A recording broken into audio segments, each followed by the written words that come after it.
Hey there, and welcome to Crime for Sleep. I know you're having trouble falling asleep, so let me keep you company with true crime stories from around the world.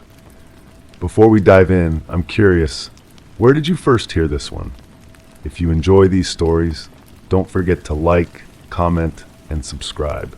Now get comfortable, and let's get into tonight's case. Crime 1, she thought it was a rock. But when her shovel hit something hard in the garden, it wasn't stone, it was a human molar, still bloody at the root. A few inches deeper, she found an entire row of them, arranged in a perfect half circle. Elaine Winters had lived in the modest two-bedroom house on Sycamore Lane for just 3 weeks.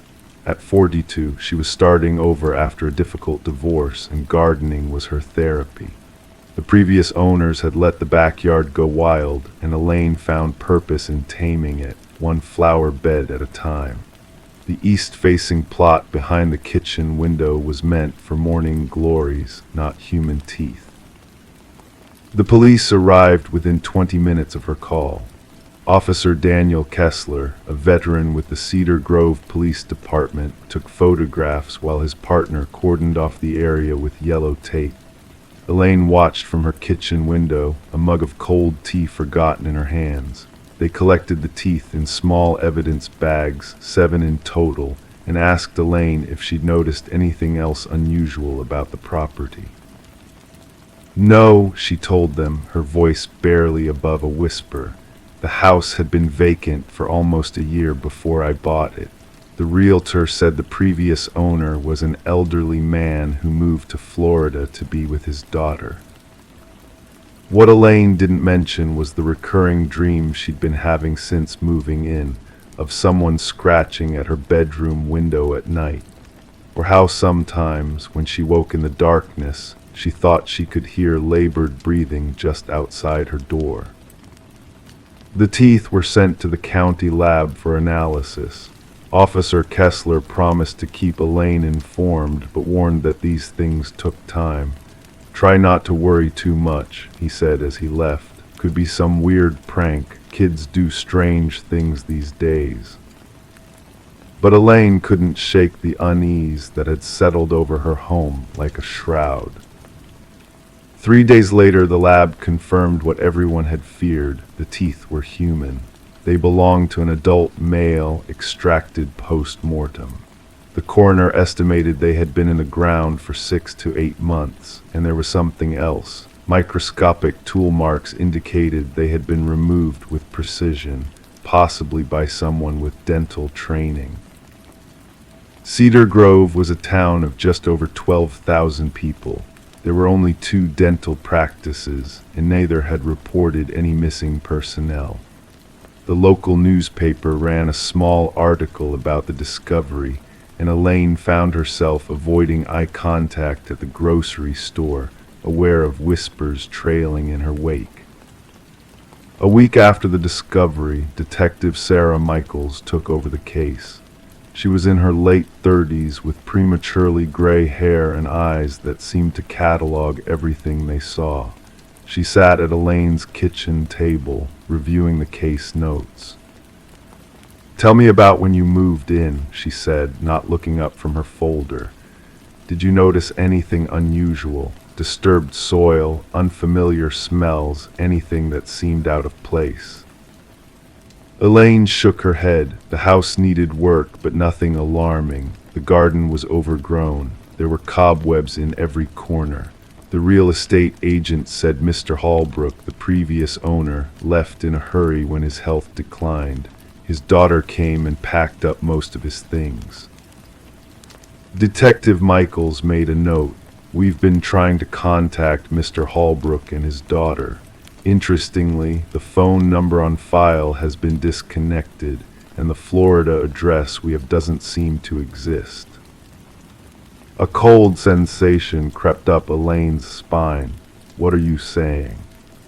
"I'm not saying anything yet," Detective Michaels replied, closing her folder. "But I'd like your permission to bring in a team to do a more thorough search of the property." The search began at dawn the next day. Ground-penetrating radar scanned the yard while forensic technicians took soil samples. By noon, they had identified 3 areas of interest, all in the backyard. The first site yielded nothing but an old toy truck, rusted beyond recognition. The second contained a collection of small animal bones, probably from a pet burial long ago. But the third site, beneath the ancient maple tree that dominated the northwest corner of the yard, held something that caused the entire team to fall silent. It was a metal box, roughly the size of a shoebox, sealed with what appeared to be waterproof tape. Detective Michaels donned gloves before carefully opening it. Inside, wrapped in cloth, was a complete set of dentures, sitting atop a stack of yellowed identification cards. The IDs belonged to 5 different men, all in their 60s or 70s, all reported missing from various parts of the state over the past 3 years. And beneath those was a small, leather-bound journal. The journal belonged to Edwin Hallbrook, the previous homeowner.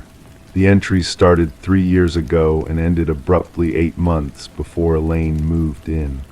They detailed Hallbrook's obsession with finding the perfect smile for his masterpiece, a project he never explicitly described but referenced with increasing fervor as the entries progressed. December 15th, Detective Michaels read aloud to Elaine later that evening. Rothman has the eyebrows, Jenkins has the jawline, but Winslow's teeth are what I've been waiting for. Such symmetry, such perfection, they will complete him. Elaine felt ill. Who is him? We don't know yet, Detective Michaels said, her voice carefully neutral. But we're getting search warrants for several storage facilities rented under Hallbrook's name. The storage unit in question was found 2 days later on the outskirts of town. What they discovered inside would haunt Cedar Grove for years to come. The details were kept from the press, but rumors spread quickly in small towns. Elaine heard whispers about mannequins, about parts that weren't made of plastic, about photographs of elderly men with neat circles drawn around certain features of their faces. Edwin Hallbrook was never found. His daughter, when finally located in Seattle, not Florida, claimed she hadn't spoken to her father in over a decade. The last she knew, he had been working as a mortuary cosmetician before his retirement. She seemed genuinely shocked by the allegations, insisting that her father had been gentle, if somewhat reclusive. As for Elaine, she put the house on the market just 1 month after the discovery in her garden. Despite dropping the price significantly, there were no takers. No one wanted to live in what the locals now called the Tooth House. On her last night there, as she slept on a mattress in the otherwise empty house, Elaine awoke to the familiar sound of scratching at her window. For the first time, instead of pulling the covers over her head, she got up and looked outside. There was nothing there, no person, no animal, not even a branch that might scrape against the glass. Just as she was about to return to bed, she noticed something on the ground below her window, a single white tooth placed deliberately on top of the freshly turned soil of her abandoned flower bed. The police found no fingerprints on the tooth, and it matched none of the dental records in their database. Detective Michaels suggested it might have been placed there by a grisly-minded teenager, inspired by the local legends already forming around the house. Elaine wasn't convinced. As she drove away from Cedar Grove for the last time, she couldn't shake the feeling that Edwin Hallbrook was still out there somewhere, still working on his masterpiece, still collecting the perfect parts. And sometimes, in the darkest hours of the night, she wonders whose smile he's admiring now. The case of the teeth in the flower bed remains officially unsolved, though investigators continue to search for Edwin Hallbrook. Meanwhile, the house on Sycamore Lane stands empty, its garden once again overgrown, its windows dark. Locals claim that on certain nights, if you listen carefully, you can hear the soft sound of digging coming from the backyard.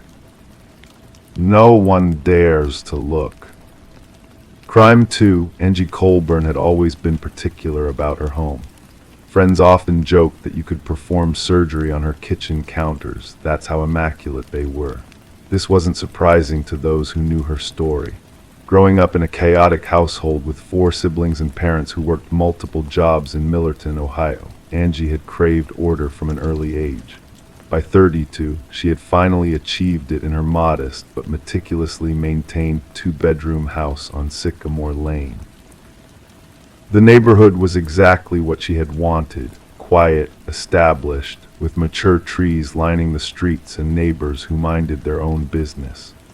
Angie had purchased the house 18 months ago, after saving for years while working as a medical billing specialist at Millerton General Hospital. The previous owner had been an elderly woman named Eliza Winters who had moved to assisted living after her husband passed. The house needed updates, but the bones were good, and Angie had spent her weekends painting walls and refinishing cabinets. Every morning followed the same pattern.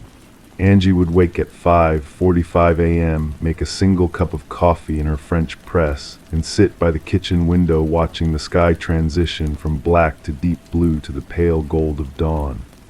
She would shower at precisely 6:30, dress in one of her 12 professional outfits, and leave for work by 7:15. Her colleagues described her as reserved but kind, efficient but not cold. She kept to herself mostly, preferring quiet evenings with a book to the happy hours that her coworkers frequently organized. It was on a Tuesday in late October when Angie first noticed the sound. At first she thought it was her imagination, a faint buzzing when the shower was running. She ignored it for several days, attributing it to the old pipes or perhaps the water heater working overtime as the weather turned colder.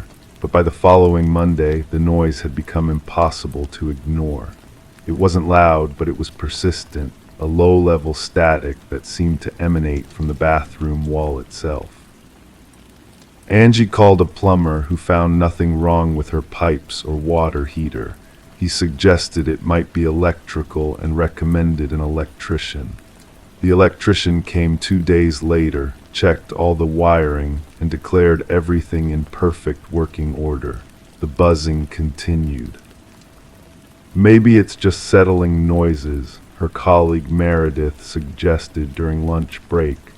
Old houses make all kinds of sounds. But Angie knew better. Her house was from the 1960s, not ancient enough for the kind of settling that would cause such a specific noise. And there was something else, something she hadn't told anyone. The sound seemed to intensify when she was in the shower, as if it were responding to her presence. On the first Saturday of November, Angie decided to investigate herself. Armed with a small pry bar and screwdriver from the toolkit her father had given her as a housewarming gift, she carefully removed the light blue ceramic tile where the sound seemed strongest, just above the soap dish in her shower. What she found made her stomach drop. Behind the tile was a small microphone, no bigger than a button, wired into the wall. The wire disappeared into the drywall, snaking downward. With shaking hands, Angie removed another tile, then another. The wire continued, running behind the shower wall. She followed it, removing more tiles until she had created an uneven hole about 2 feet across. The wire led to a black box, approximately 6 inches square, sealed with what looked like industrial-grade epoxy. On its surface was a single white sticker with block letters that read, "Property of the lab." Angie sat on the bathroom floor for a long time, surrounded by broken tiles, her mind racing.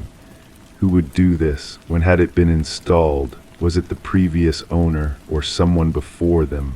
and most disturbing of all who was listening. She didn't call the police immediately.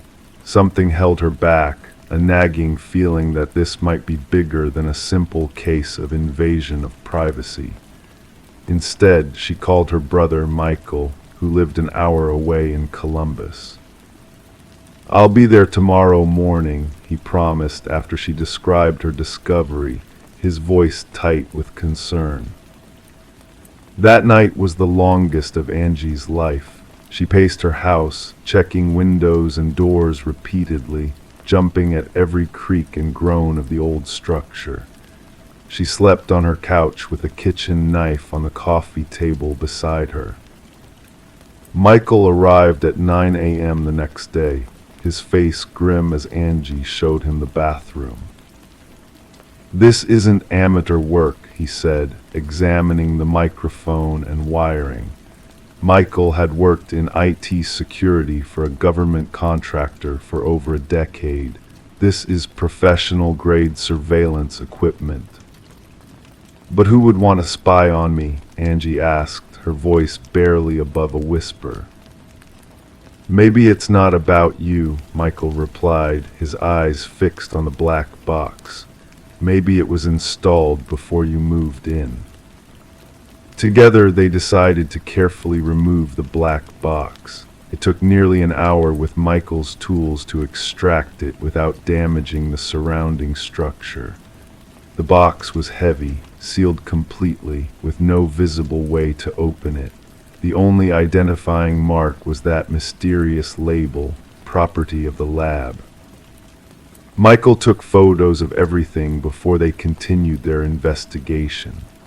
They decided to check the rest of the house, methodically examining walls, looking behind light fixtures, checking under floorboards.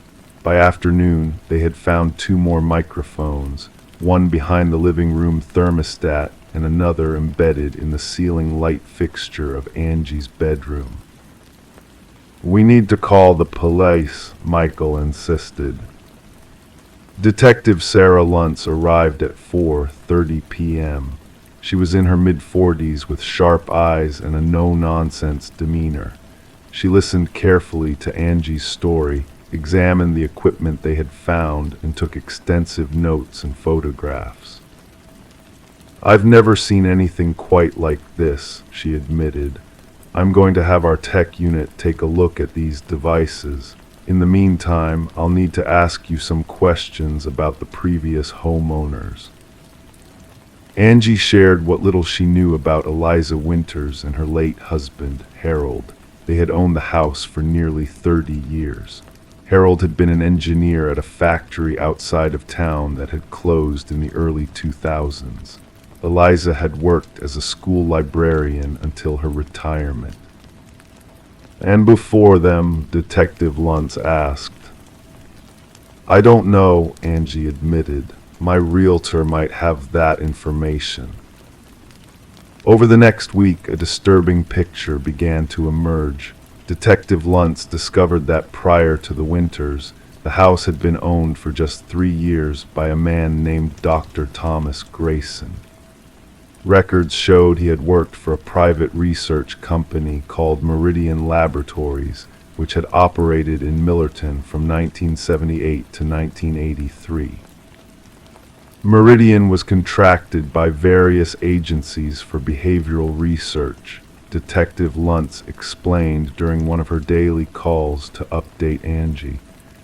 Most of their work was classified, but we found some public records indicating they were involved in sound sensitivity studies. "Sound sensitivity," Angie repeated, a chill running down her spine. "Yes, and here's where it gets interesting. Your address appears in some of their filing documents as a remote observation site." The implications were staggering. Had her home been used for unauthorized human experimentation? Were there other houses in Millerton similarly equipped? And most pressing of all, had someone been actively monitoring Angie all this time? The technical analysis of the equipment provided partial answers. The microphones were indeed high-end surveillance devices, but of a type that hadn't been manufactured since the late 1980s. The black box contained sophisticated recording equipment with a radio transmitter that operated on a frequency no longer in common use. Most surprisingly, the equipment showed signs of having been active until very recently. The battery was replaced within the last year, the police technician reported, and there are signs that someone has been remotely accessing the data. A search of property records throughout Millerton revealed 5 other homes that had once been owned by employees of Meridian Laboratories. Police obtained warrants to inspect these properties, and in 3 of them, they found similar surveillance equipment. As the investigation expanded, federal authorities became involved. Meridian Laboratories, it turned out, had been shut down after allegations of ethical violations, but many of its records had been sealed or destroyed. Former employees were difficult to locate, and those who were found claimed ignorance of any residential surveillance program. Meanwhile, Angie stayed with her brother in Columbus, unable to return to her home without feeling violated. The house she had so carefully maintained, the sanctuary she had created, now felt contaminated. 3 months into the investigation, Detective Luntz called with news. "We've identified a person of interest," she said. "A former technician from Meridian named Robert Kelvin. He's 76 now, living in Arizona. He's agreed to talk to us." Kelvin's testimony painted a disturbing picture. Meridian had indeed conducted a classified research program studying the psychological effects of subtle audio stimulation on unwitting subjects. 6 homes in Millerton had been purchased specifically for this purpose, equipped with surveillance and sound emission equipment, and then sold to carefully selected buyers who fit the desired subject profile. The program was supposed to have been terminated in 1983, Kelvin explained in his recorded statement. All equipment was supposed to be removed, but some of us suspected that one of the lead researchers, Dr. Howard Mercer, had continued the work privately. Dr. Mercer had died in 2012, but police located his son, Paul Mercer, a 58-year-old electrical engineer living just outside Millerton. A search of his home revealed equipment capable of receiving transmissions from the surveillance devices, along with hundreds of recordings labeled with dates and times, some as recent as the week before Angie discovered the microphone. Paul Mercer was arrested and charged with multiple counts of invasion of privacy, illegal surveillance, and harassment. But the case against him revealed an even more disturbing truth. He had been continuing his father's work, studying the psychological effects of subliminal sound patterns on unwitting subjects. The static Angie had heard in her shower wasn't just surveillance, it was part of the experiment itself. For Angie Colburn, justice brought little comfort. She never returned to live in her house on Sycamore Lane, eventually selling it at a significant loss. She moved to another state, changed jobs, and started therapy to deal with the profound violation she had experienced. The other affected homeowners formed a support group, sharing their experiences and helping each other cope with the knowledge that their most private moments had been observed and recorded for years.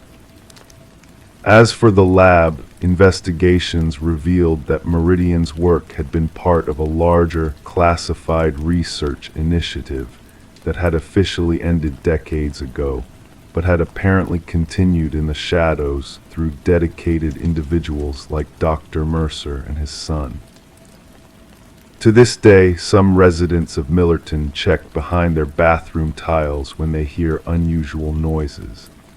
And in certain homes, New owners report occasionally hearing faint static when the water is running, though whether this is real or simply the power of suggestion remains unclear. What is certain is that behind the walls of ordinary houses, hidden from view, the remnants of forgotten experiments sometimes continue to hum, waiting to be discovered. Crime 3. When Melissa Sullivan moved into the modest rental home on Oakwood Drive in the small town of Millfield, Connecticut, the landlord's parting words seemed like an afterthought. "Don't bother with the crawl space," he'd said, jangling his keys. "Nothing down there but dust and old pipes." Melissa didn't ask why. There were boxes to unpack and a life to rebuild. At 32, fresh from a divorce that had left her emotionally exhausted, all she wanted was a quiet place to start over with her golden retriever, Cooper. The house itself was unremarkable, a single-story 1960s ranch with wood paneling and faded wallpaper. Built on a slight slope, the rear portion sat elevated above the ground, creating a cramped crawl space beneath, accessible only through a small hatch in the hallway closet floor. The rent was affordable for Millfield, where the paper mill's closure 3 years earlier had left the economy stagnant, but housing prices stubbornly high. For the first 2 months, Melissa settled into a comfortable routine. She worked remotely as a graphic designer, took Cooper for long walks through the neighborhood's quiet streets, and slowly began to feel that perhaps this house could become a home. The neighbors were friendly but not intrusive, mostly retirees and a few young families. Mrs. Lampert next door had lived on Oakwood Drive for 40 years and occasionally brought over homemade bread, sharing snippets of local gossip that Melissa only half listened to. It was mid-October when the first unusual incident occurred. Melissa woke at 3:17 a.m. to find Cooper standing rigid at the hallway closet, his hackles raised, emitting a low, continuous growl that seemed to vibrate through the floorboards. "Cooper," she whispered, her voice thick with sleep. "Come back to bed, boy." But the dog remained fixed in place, his eyes trained on the closet floor, where the small hatch to the crawl space was barely visible in the darkness. After coaxing Cooper back to bed, Melissa dismissed the incident.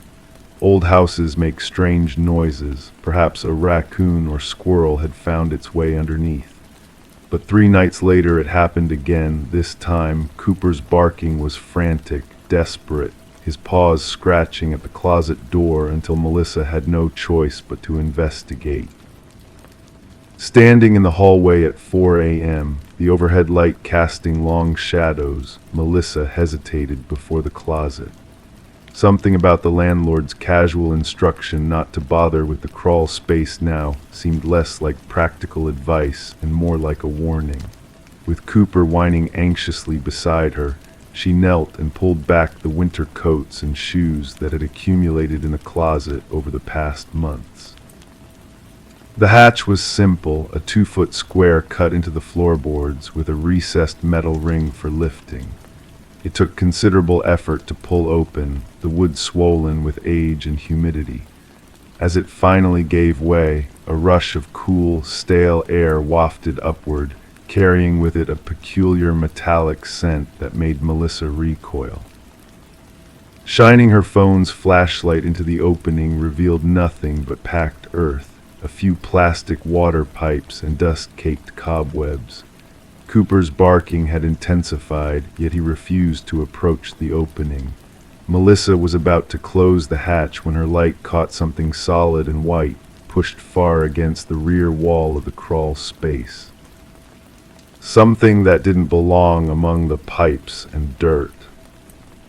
A refrigerator, old and discolored with age, but unmistakable. A vintage Frigidaire from perhaps the 1970s, its rounded edges and chrome handle faintly visible beneath years of dust. It sat directly below the kitchen, yet there was no obvious reason for an appliance to be stored in such an inaccessible location. Melissa's rational mind offered explanations. Previous tenants had stored it there, the landlord had forgotten about it. It had been too difficult to remove during renovations. Yet something about the deliberate way it had been positioned, facing away from the hatch, suggested purpose rather than convenience. Even from her limited vantage point, Melissa could see that a heavy padlock secured the refrigerator door. And etched into the dusty white surface, barely visible in her phone's narrow beam, were crude letters that formed a clear warning: do not unplug. Sleep was impossible after that discovery. Melissa sat at her kitchen table until dawn, Cooper's head resting uneasily on her feet, trying to convince herself that there must be a logical explanation. Perhaps it was just the landlord's storage. Maybe it contained something temperature-sensitive, chemical supplies, or paint that needed climate control. The following morning, she called James Harmon, her landlord. His response was unexpectedly sharp. "I told you not to go down there," he said, his usually pleasant tone hardened with what sounded like fear rather than anger. "The previous owner had some eccentricities. I've been meaning to have that old fridge removed, but it's complicated. Just leave it alone, please. I'll have someone come look at it next month." But Melissa couldn't leave it alone. The image of that padlocked refrigerator with its ominous warning had burrowed into her consciousness. She began asking subtle questions around town, at the local cafe, at the small hardware store where she bought a heavy-duty flashlight, at the library where records of local history were kept in meticulous binders. No one seemed particularly forthcoming about the house on Oakwood Drive or its previous owners. Yet there were reactions, almost imperceptible pauses, glances exchanged, subjects changed. Only Mrs. Lampert offered anything concrete, though she lowered her voice to share it. "The man who owned your house before the rental company bought it, Harold Weiss, he was unusual, kept to himself mostly. His wife disappeared sometime in the late 90s. People talked, of course, but nothing was ever proven. Police came and went. Harold stayed in that house another 15 years, right up until he died." "And the wife," Melissa asked, "did they ever find her?" Mrs. Lampert slowly shook her head. Some said she ran off with another man. Others thought she just couldn't stand living with Harold anymore and started fresh somewhere. The police investigation seemed to fizzle out after a few months. That night, Melissa lay awake listening to the sounds of the house. Cooper had taken to sleeping pressed against her bedroom door as if standing guard. The heating system clicked and hummed. Water occasionally gurgled through pipes. The refrigerator in her kitchen cycled on and off, normal house sounds that now seemed loaded with significance. Was there another appliance running somewhere beneath her feet? The warning, "Do not unplug," implied the refrigerator in the crawl space was operational. But she hadn't noticed any unusual items on her electric bill, and there had been no visible cord when she peered into the darkness. After a week of uneasy nights and distracted days, Melissa made a decision. On Saturday morning, armed with her new flashlight and a pair of garden gloves, she opened the hatch again and lowered herself into the crawl space. The ceiling was too low to stand, forcing her to move on hands and knees through spider webs and decades of dust. The refrigerator looked even more out of place up close. It had been positioned with its back against the concrete foundation wall, making it impossible to see if it was plugged in. The padlock was substantial, a serious deterrent that would require bolt cutters to remove. Melissa ran her gloved fingers over the etched warning on the door, noting that the letters appeared to have been carved with something sharp, possibly a knife, rather than written. As she shifted position to examine the sides of the appliance, her flashlight beam caught something she hadn't noticed from the hatch, a dark stain on the dirt floor, extending from beneath the refrigerator. The soil there appeared different, disturbed more recently than the rest of the packed earth floor, perhaps. Cooper's sudden, frantic barking from above made Melissa jump, hitting her head on a floor joist. Heart pounding, she turned to see what had disturbed him, half expecting to find someone watching her from the hatch opening. Instead, the beam of her flashlight illuminated something small and glittering in the dirt near her knee. A wedding ring, simple gold, partially buried in the soil. With trembling fingers, Melissa picked it up and wiped away the dirt. Inside the band was an inscription, "To Agnes forever, 11489. Agnes Weiss, the missing wife. The crawl space suddenly felt airless, the walls pressing inward. Melissa scrambled backward toward the hatch, the ring clutched tightly in her palm. As she reached the opening, she cast one final glance toward the refrigerator. For a brief, terrible moment, she thought she saw condensation beating on its surface, as if it were indeed running, keeping something cold inside, something that had remained undisturbed for nearly 30 years. Detective Marcus Rivera had seen many disturbing crime scenes in his 15 years with the Millfield Police Department, but the excavation beneath the house on Oakwood Drive would haunt him for years to come. The forensics team worked methodically, documenting everything: the refrigerator, still operational thanks to a hidden power line, the padlock, which required specialized equipment to remove, the disturbed soil around and beneath it. And finally, Agnes Weiss herself, or what remained of her after 2 decades inside a sealed, running refrigerator. The medical examiner would later determine that she had been strangled before being placed inside, her body preserved in a macabre time capsule by her husband's methodical planning. Harold Weiss had died 5 years earlier of natural causes, taking whatever twisted reasoning he might have offered to his grave. The house had passed through an estate sale to a property management company, and finally to James Harmon, who admitted to police that he had discovered the refrigerator shortly after purchase, but had been too afraid to report it, fearing that his investment property would become worthless. Melissa Sullivan did not return to the house on Oakwood Drive. The lease was terminated by mutual agreement, and she found a new place in a neighboring town. She gave her statement to Detective Rivera multiple times, describing her discovery: Cooper's persistent barking, the hidden warning, the wedding ring that had led to the excavation of Agnes Weiss's makeshift tomb. Sometimes in the quiet hours before dawn, Melissa still wakes to phantom sounds, imagined barking, the distant hum of an appliance that isn't there.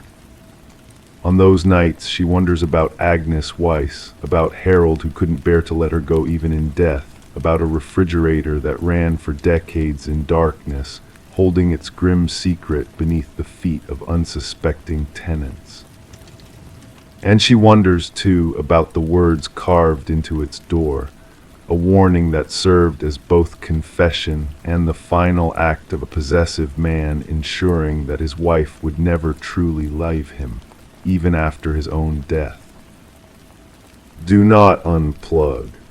Crime 4, in the quiet suburb of Oak Ridge, Massachusetts, Sarah Donovan led a life that many would describe as perfectly ordinary. A 34-year-old elementary school librarian with auburn hair that caught the late afternoon sun, she was known for her patient smile and the collection of vintage brooches she wore pinned to her cardigans. She had moved into the modest 2-bedroom house on Maple Street 3 years ago, following her divorce from Mark, her college sweetheart. The neighbors described her as pleasant but private, the kind of person who would wave from her porch but rarely join the block parties.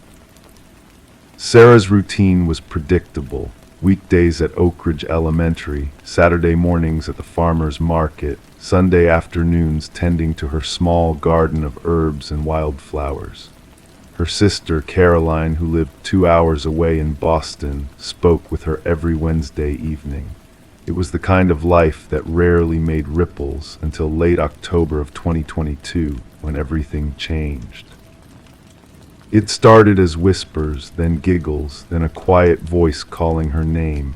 She followed the sound to the closet, where a vent had been covered by an old shoebox. When she opened it, a breeze rushed out, carrying the scent of burnt hair. Sarah first mentioned the strange sounds to Caroline during their weekly call. "It's probably just the heating system," Caroline suggested, but Sarah wasn't convinced. The house was old, built in the 1940s, and had its quirks: creaking floorboards, a temperamental thermostat, and pipes that occasionally sang when the water pressure changed. But this was different.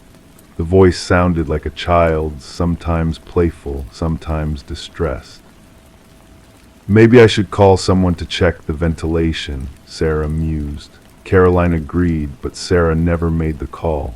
She later told her sister she'd grown used to the sound, that it had become almost comforting in its regularity. Caroline would later tell Detective James Harlow that this comment had unsettled her deeply. On November 12th, when Sarah didn't answer her Wednesday call, Caroline assumed her sister had forgotten their standing appointment. After 3 days of unanswered texts and calls that went straight to voicemail, Caroline drove to Oak Ridge.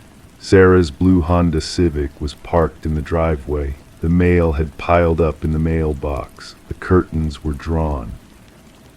The police found no signs of forced entry. Sarah's house was immaculate, as if she had cleaned thoroughly before disappearing. Her purse sat on the kitchen counter, containing her wallet, keys, and phone, the battery dead. A half-empty cup of chamomile tea rested beside it, a thin film of mold floating on its surface. The garden was tidy, with no footprints disturbing the thin layer of early frost that had settled over the soil. It was Mrs. Eleanor Pearson, the 78-year-old widow who lived next door, who provided the first unsettling clue. "I saw the lights in Sarah's house late Monday night," she told Officer Rebecca Chen. "They kept turning on and off, one room after another, like someone was searching for something. I almost called her, but it was nearly midnight, and I didn't want to disturb her." The investigation revealed no evidence of foul play, but several details stood out to Detective Harlow. The closet in Sarah's bedroom was unusually empty. Only a few winter coats and a box of Christmas decorations remained. The heating vent inside, normally covered by a metal grate, had been completely removed. The shoebox that Sarah had mentioned to Caroline was nowhere to be found. The case might have remained a simple missing persons investigation if not for what happened 3 weeks later. Emily Watson, a 9-year-old from Sarah's school, claimed to have seen Ms. Donovan at the playground near the library. "She was watching us from behind the big oak tree," Emily told her mother. "When I waved, she put her finger to her lips and shook her head."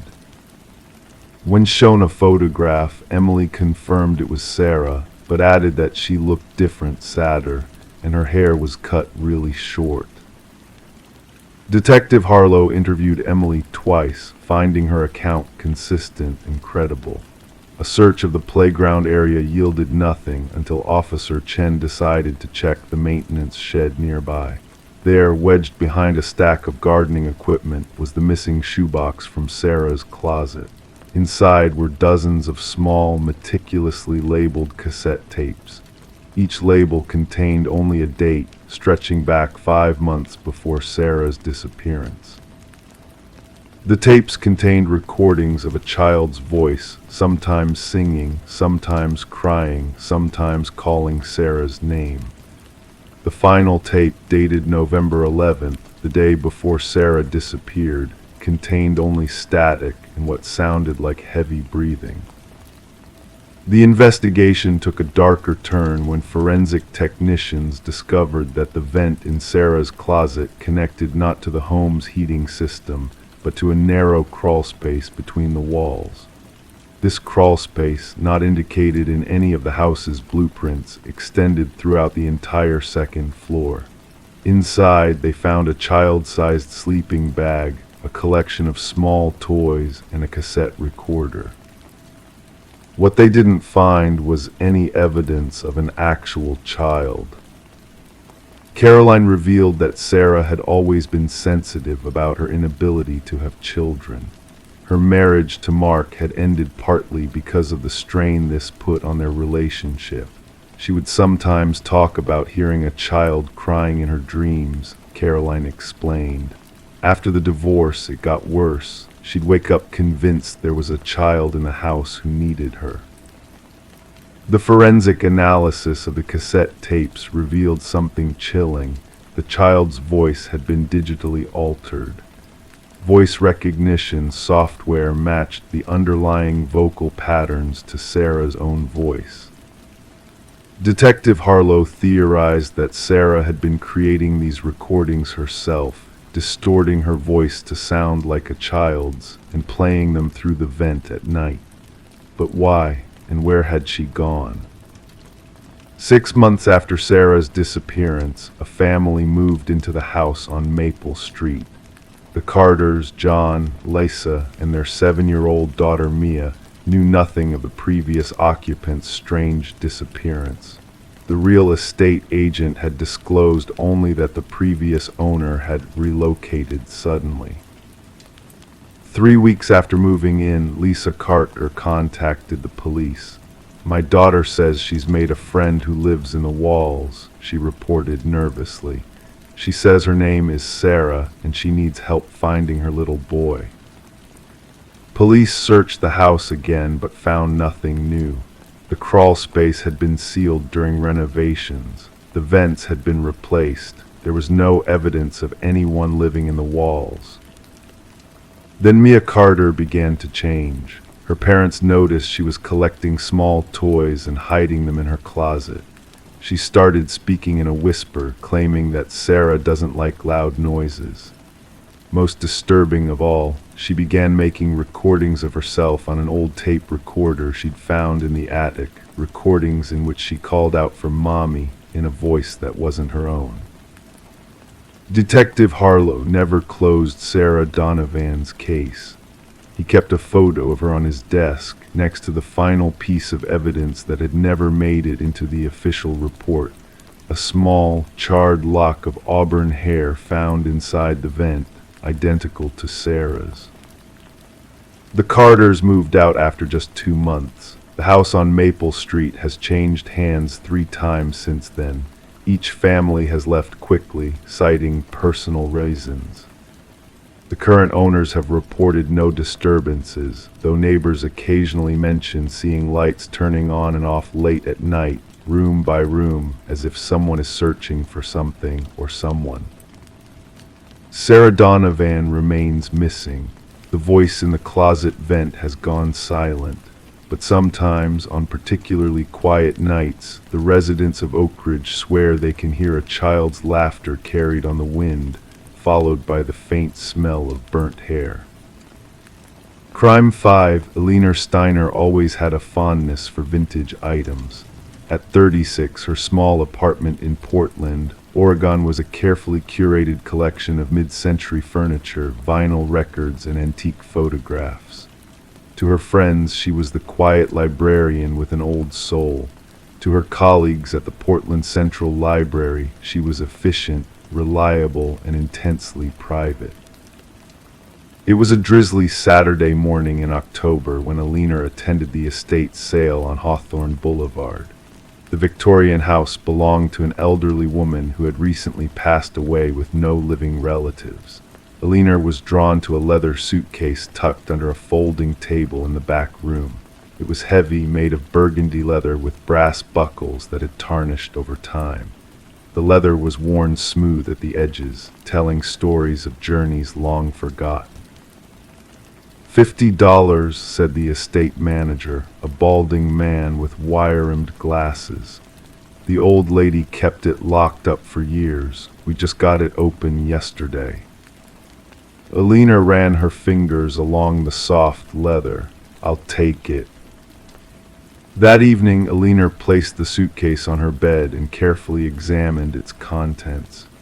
Inside were neatly folded clothes, a woman's blouse from the late 1980s, a wool cardigan, a pair of dark slacks. Beneath the clothes lay a pair of leather gloves, soft and supple, barely worn. And there, tucked into a hidden pocket in the suitcase's lining, was a passport. Alina's breath caught when she opened it. The face in the photograph was undeniably hers, the same wide-set eyes, the same slight upturn of the nose, the same high cheekbones. The birth date matched her own, April 17, 1988. The birthplace, too, Eugene, Oregon, but the name printed above the photograph wasn't Alina Steiner. It read Catherine Mercer. And there were entry stamps, 3 of them. Tokyo, Japan, November 1992. Istanbul, Turkey, March 1993. Prague, Czech Republic, June 1993. Alina had never been to any of these places. She had never left the United States. And in 1992, she would have been just 4 years old. For several minutes, Alina sat motionless on her bed, the passport open in her trembling hands. A cold weight settled in her stomach as the first hints of a terrible suspicion began to form. She tried to dismiss it. Perhaps it was just an extraordinary coincidence. Perhaps the woman in the photo merely resembled her. But the birth date, the birthplace, that face. That night, for the first time in years, Alina called her parents. They lived in a retirement community in Arizona now, but had raised her in Eugene. Her call went to voicemail. She left a message asking them to call her back as soon as possible, trying to keep her voice steady. The next morning, Alina went to work at the library as usual, but she couldn't focus. The passport was tucked inside her purse. Twice she took it out in the privacy of the staff bathroom, studying the face, the stamps, the name. Catherine Mercer. Who was she, and why did she look exactly like Alina? By noon, her parents still hadn't called back. This wasn't unusual. They often went on day trips without their phones, but today, their silence felt oppressive. During her lunch break, Alina did something she had never done before. She used the library's database access to search for information about herself. Birth records from Eugene in 1988.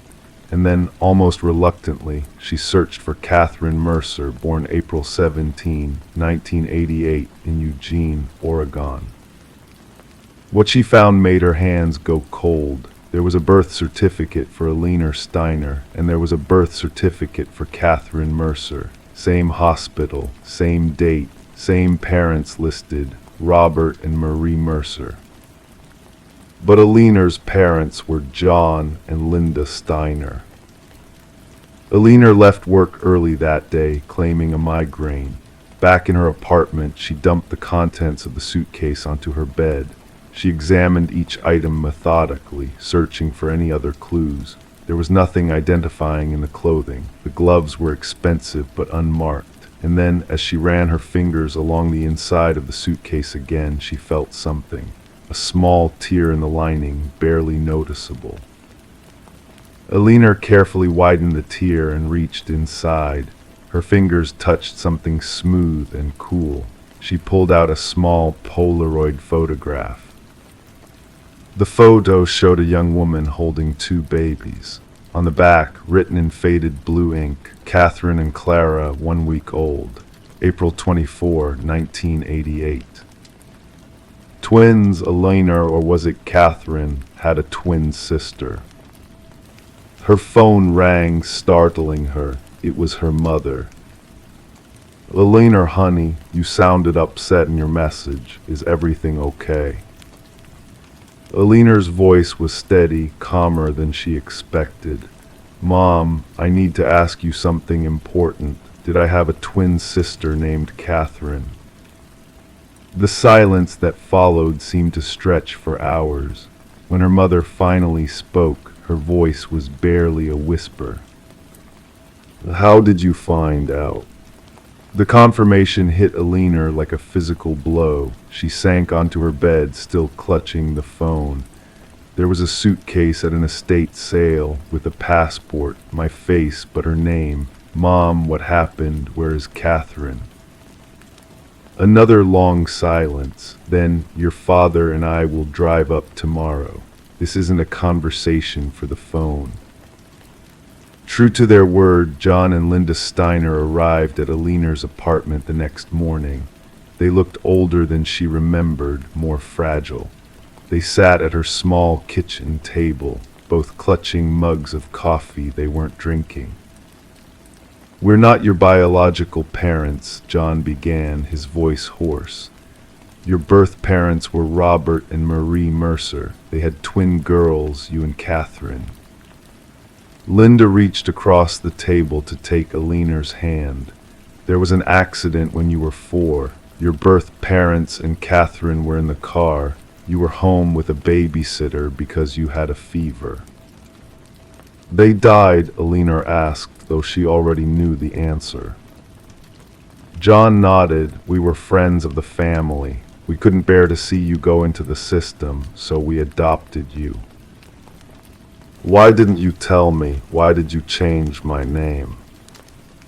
Linda's eyes filled with tears. You were so young, you were already traumatized from losing them. The therapist suggested a fresh start might be better, and as time went on, it just got harder to find the right moment to tell you. Alina pushed the passport across the table.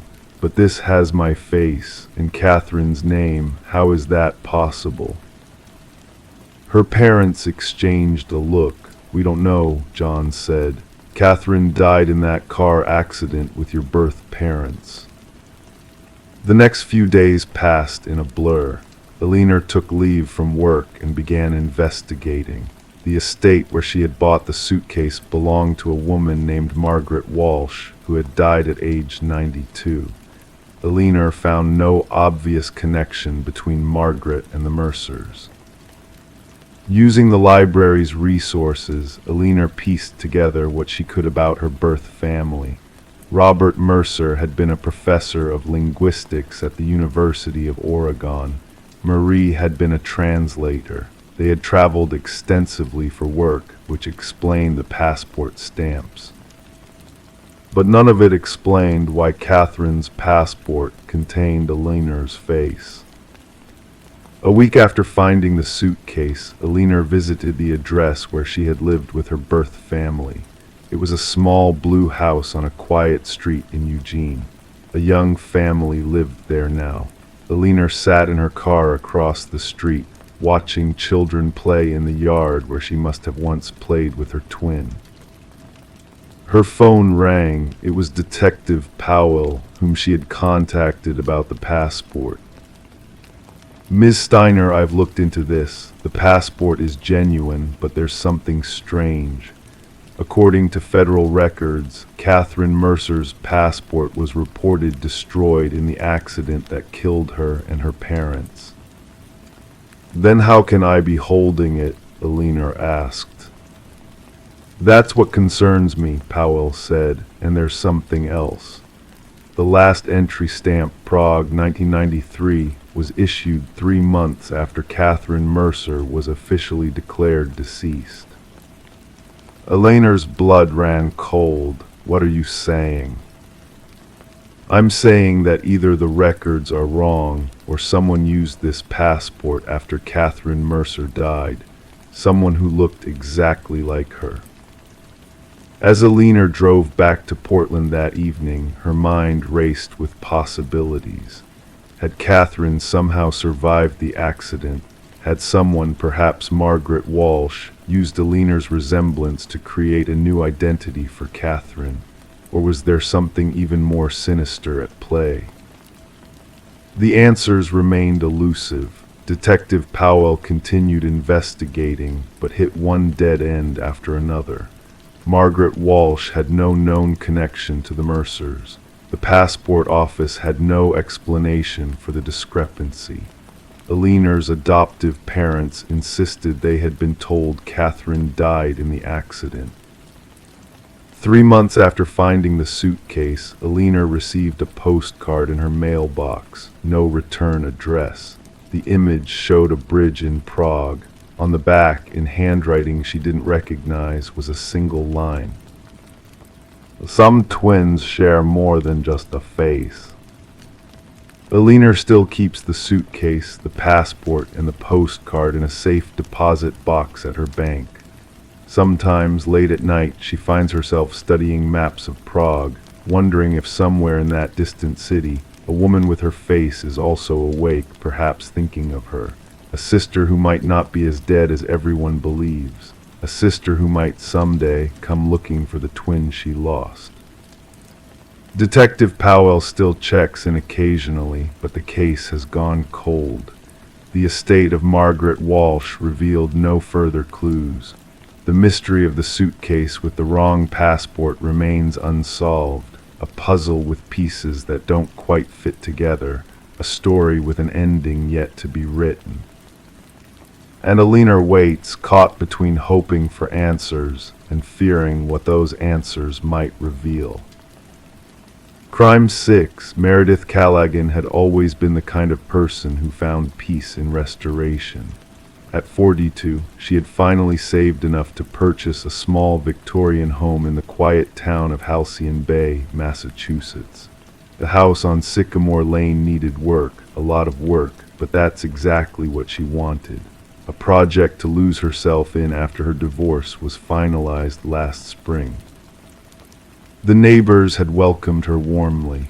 Old Mrs. Henrietta Davis from across the street brought over a basket of fresh baked goods on moving day. The Parkers, a young couple with twin toddlers, offered to help with yard work. Meredith declined politely, explaining that the physical labor was therapeutic for her. By all accounts, Meredith led a quiet, ordinary life. She taught English at the local community college, attended yoga on Tuesday evenings, and spent weekends working on her house. Her sister, Caroline, who lived 3 hours away in Vermont, received a phone call every Sunday evening at precisely 7 p.m. February 19th was a Wednesday. A winter storm had dropped 8 inches of snow overnight, and classes had been canceled. Meredith decided to use the unexpected free time to tackle the upstairs hallway, which still had 5 layers of wallpaper from various decades. She had spent the morning carefully peeling back the first 2 layers, revealing a hideous floral pattern from what she guessed was the early 1970s. As she scraped away at the 3rd layer, a geometric blue pattern, her tool caught on something unusual. Not plaster or wood, but what felt like glass.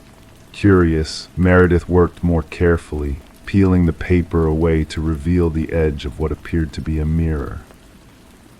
Over the next 3 hours, Meredith meticulously removed wallpaper to uncover a tall, ornate mirror with an antique bronze frame.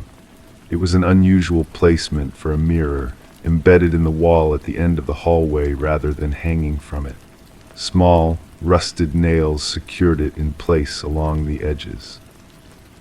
What happened next is something detectives still struggle to explain. According to the detailed journal Meredith kept of her renovation progress, at approximately 4:17 p.m., she stepped back to admire her discovery. In her journal, she wrote, "There's something off about the reflection. The angle seems wrong. I can see the bathroom door behind me, but it looks different somehow, colder." At 4:43 p.m., Meredith called her friend, Lisa Whitaker. Phone records confirm the call lasted 6 minutes and 22 seconds. Lisa later told police that Meredith sounded excited but puzzled. She kept saying there was something wrong with the mirror, that when she looked at it from certain angles, it didn't show her hallway but some other room. I thought maybe it was just an optical illusion or trick of the light. Lisa suggested that it might be valuable, perhaps an antique worth appraising. Meredith agreed to take photos and send them later that evening. Those photos never arrived. At 6:19 p.m., Meredith texted her sister Caroline, "You won't believe what I found behind the wallpaper, an old mirror, but something's wrong with it.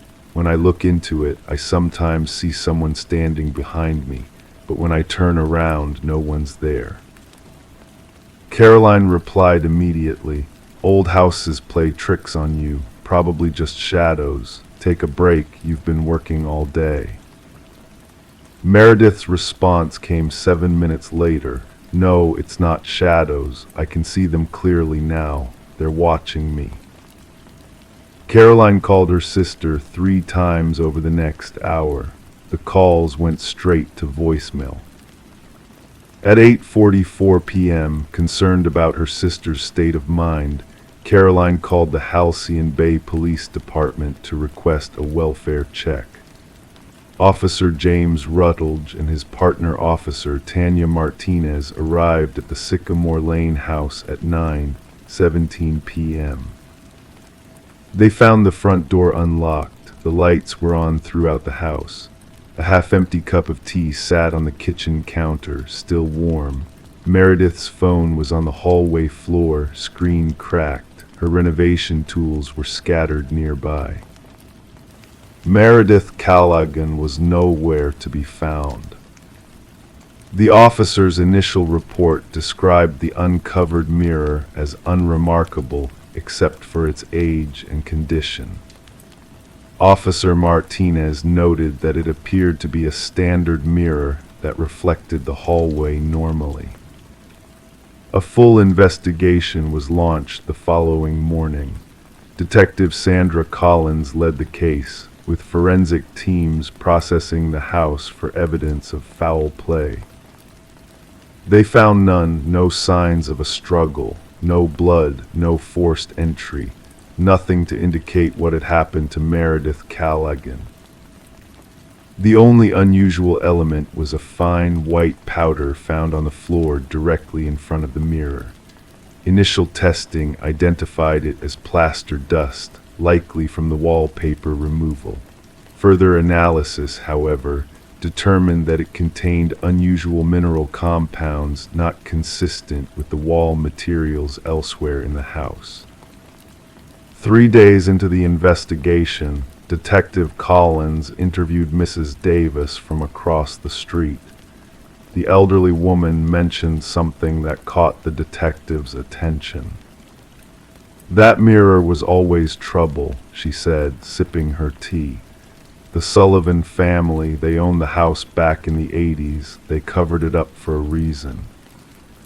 When pressed for details, Mrs. Davis explained that the previous owners had a teenage daughter who became obsessed with the mirror.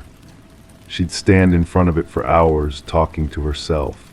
Her parents thought she was going through a phase until she started saying there were people in the mirror watching her. They had her see a psychiatrist, but nothing helped. Eventually, they wallpapered over it. The girl got better after that. Detective Collins tracked down Thomas Sullivan, now living in Florida. When asked about the mirror, his voice became noticeably strained. "We should have taken it out completely, not just covered it up," he said. "But the contractor said it would damage the structural integrity of that wall. It wasn't just Jenny who saw things in it. My wife started seeing them too. Reflections that didn't match, people standing in our house who weren't there." The investigation continued for weeks, then months. Meredith's bank accounts remained untouched. Her passport was still in her desk drawer. Her car remained in the driveway. The case gradually transitioned from a missing person investigation to a presumed homicide, though without a body or any evidence of a crime scene, progress stalled. 6 months after Meredith's disappearance, a new development emerged. The Parkers, who had been keeping an eye on Meredith's house, reported strange lights in the upstairs window late at night. Officers responded but found the house securely locked and empty. Detective Collins decided to install security cameras facing the house. For 2 weeks, nothing unusual was recorded. Then on a Tuesday night at exactly 3:17 a.m., all three cameras experienced simultaneous interference for precisely 12 minutes. When the feed cleared, the lights in the upstairs hallway were on. A team of officers entered the house. The mirror, which had been covered with a sheet during the investigation, was now uncovered, and on the floor in front of it was a single, damp footprint. Forensic analysis of the footprint revealed two critical details. It matched Meredith's shoe size, and the moisture contained the same unusual mineral compounds found in the dust 6 months earlier. The house was sealed off again. Detective Collins requested permission to remove the mirror for further examination. The request was granted, but engineers warned that removing it improperly could indeed compromise the wall's structure. On September 28th, nearly 8 months after Meredith vanished, a specialized team carefully extracted the mirror from the wall. Behind it, they discovered not the expected wooden studs and insulation, but a small, sealed cavity. Inside this cavity was Meredith's journal, with entries continuing well past February 19th, the day she disappeared. The final entry, dated just 1 day before the mirror's removal, read, "I see our world through the glass now, like looking through a window. I can see them in my house looking for me. They finally decided to take out the mirror. I don't know what will happen when they do. Time moves differently here. I've been trying to reach through, but the surface feels solid from this side. There are others here with me. They've been here much longer. They say once the mirror is gone, so is the doorway I'm running out of." The entry ended mid-sentence. The mirror itself was transported to a secure evidence facility. Multiple officers and technicians reported that, at certain angles and in specific lighting, the reflection seemed to shift, showing glimpses of a room that didn't exist in our world. Psychological evaluations were ordered for all personnel who reported these experiences. The official explanation documented carbon monoxide leakage in the old house, potentially causing hallucinations and explaining Meredith's journal entries as the writings of someone experiencing toxic exposure. The case of Meredith Callaghan remains officially unsolved. Her family visits the house on Sycamore Lane every February 19th, leaving flowers in the upstairs hallway. The mirror was eventually classified as evidence in a cold case and stored in the department's warehouse. Custodial staff have requested multiple transfers after working near it, claiming to see movements in the reflection when no one is there, and sometimes a woman who watches them, her hands pressed against the glass from the other side. No one has taken these claims seriously. After all, old mirrors can play tricks with the light. At least that's what we tell ourselves when we glimpse something impossible in the reflection. Crime 7, she always wondered why the bookstore staircase ended at a brick-top wall. One day she noticed the bricks were hollow. When she broke through, she found a steel door with no handle, chained shut from the inside. A small slit was carved at eye level, and on the wall, scratched in nails, I wrote everything. Millfield was the kind of small town where everyone knew each other, or at least pretended to. Located 3 hours from Chicago, it had just enough charm to attract weekend tourists, but not enough to keep its young people from leaving. The Cornerstone Bookshop had been a fixture on Main Street since 1976, when Edward Holden, a former English teacher, opened it after retiring from the local high school. After Edward passed away in 2012, his only daughter, Miranda, inherited the shop. Miranda had left Millfield 20 years earlier for college and never intended to return, but sometimes life has other plans. Her marriage had recently ended, leaving her adrift and uncertain. The bookstore offered a sanctuary, a place to rebuild. Miranda was 39 when she moved back to Millfield in the winter of 2018. The first few months were spent learning the business, reconnecting with old acquaintances, and slowly renovating the store's interior. Edward had been a wonderful father, but a terrible businessman. The shop barely broke even most years, sustained more by his teacher's pension than actual profit. One rainy Tuesday in April, with not a single customer all morning, Miranda decided to finally explore the basement storage area. The narrow wooden staircase creaked under her weight as she descended. The light grew dimmer with each step. At the bottom, instead of opening into a room, the staircase simply ended at a brick wall. It was an odd architectural feature she'd noticed before but never questioned.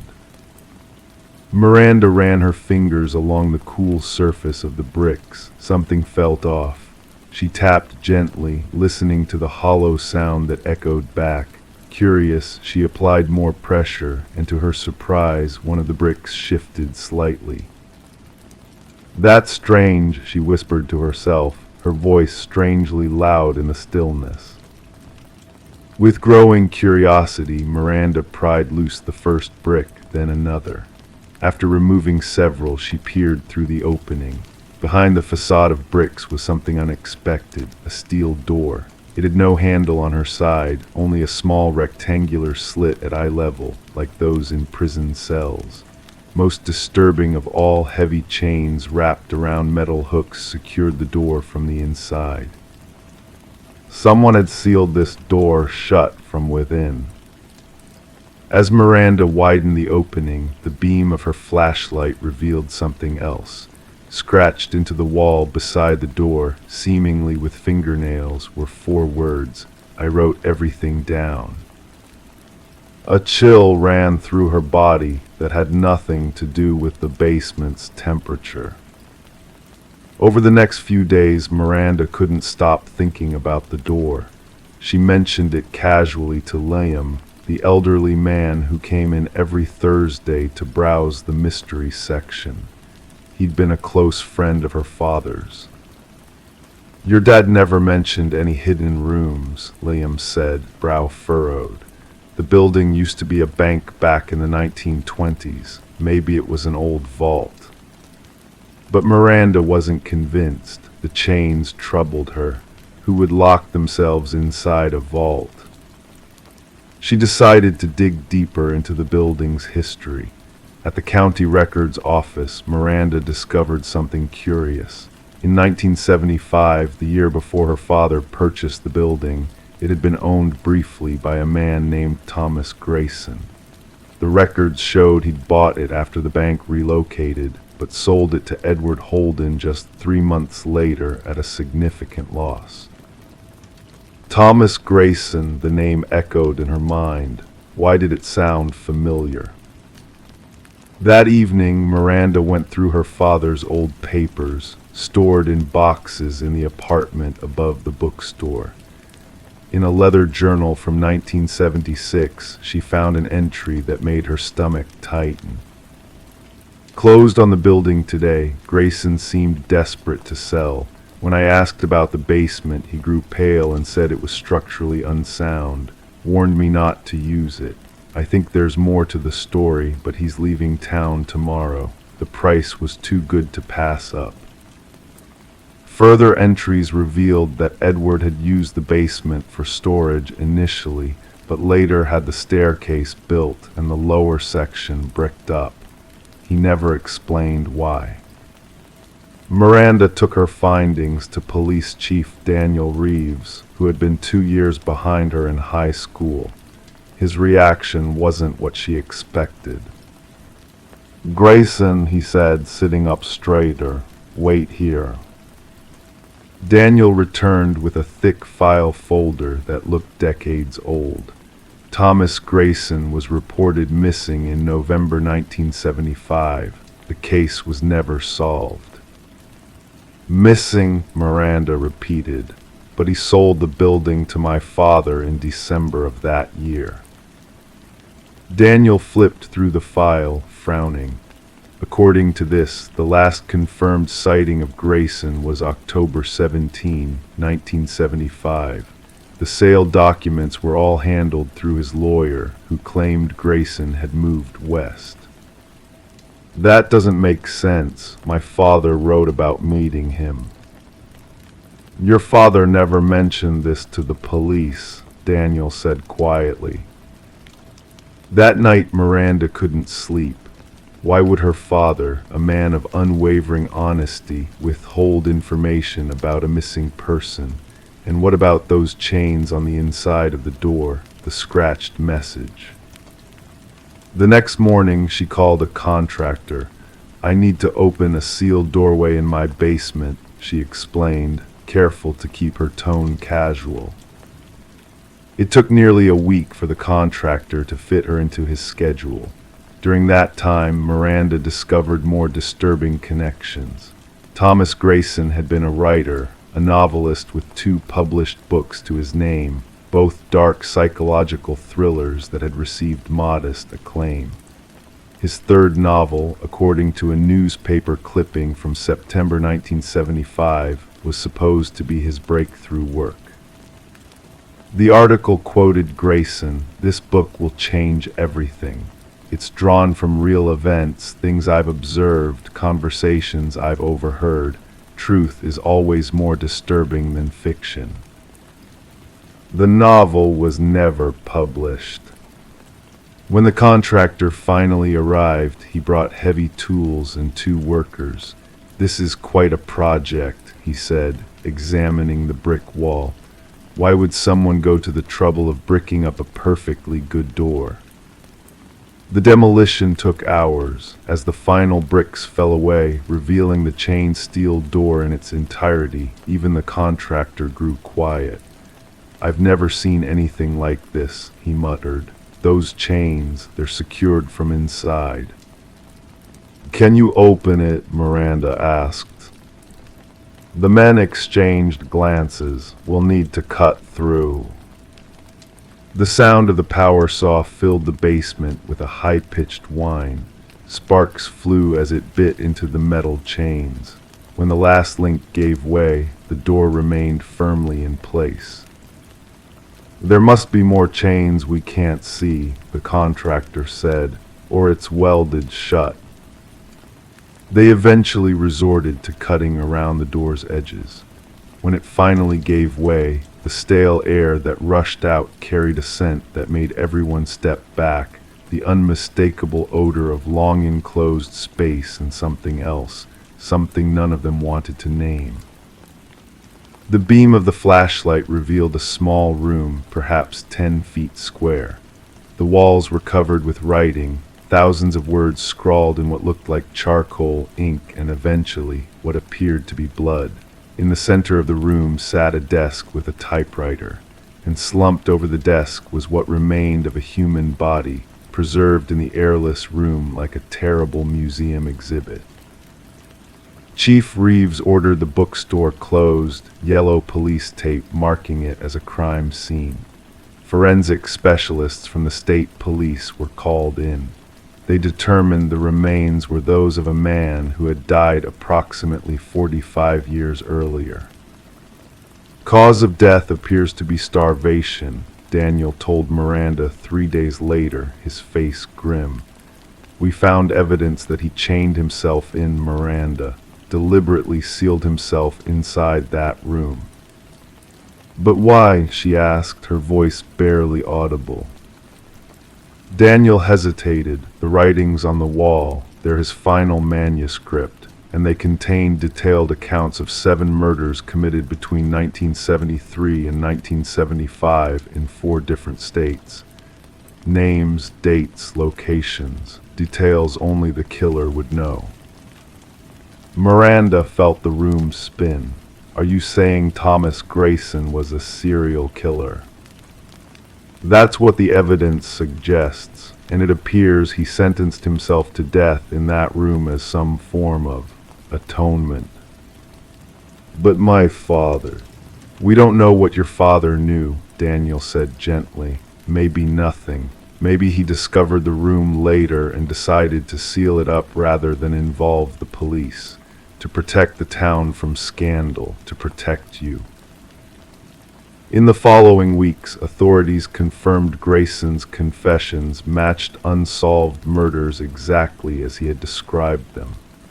His victims had been strangers to him, random encounters that he transformed into calculated acts of violence.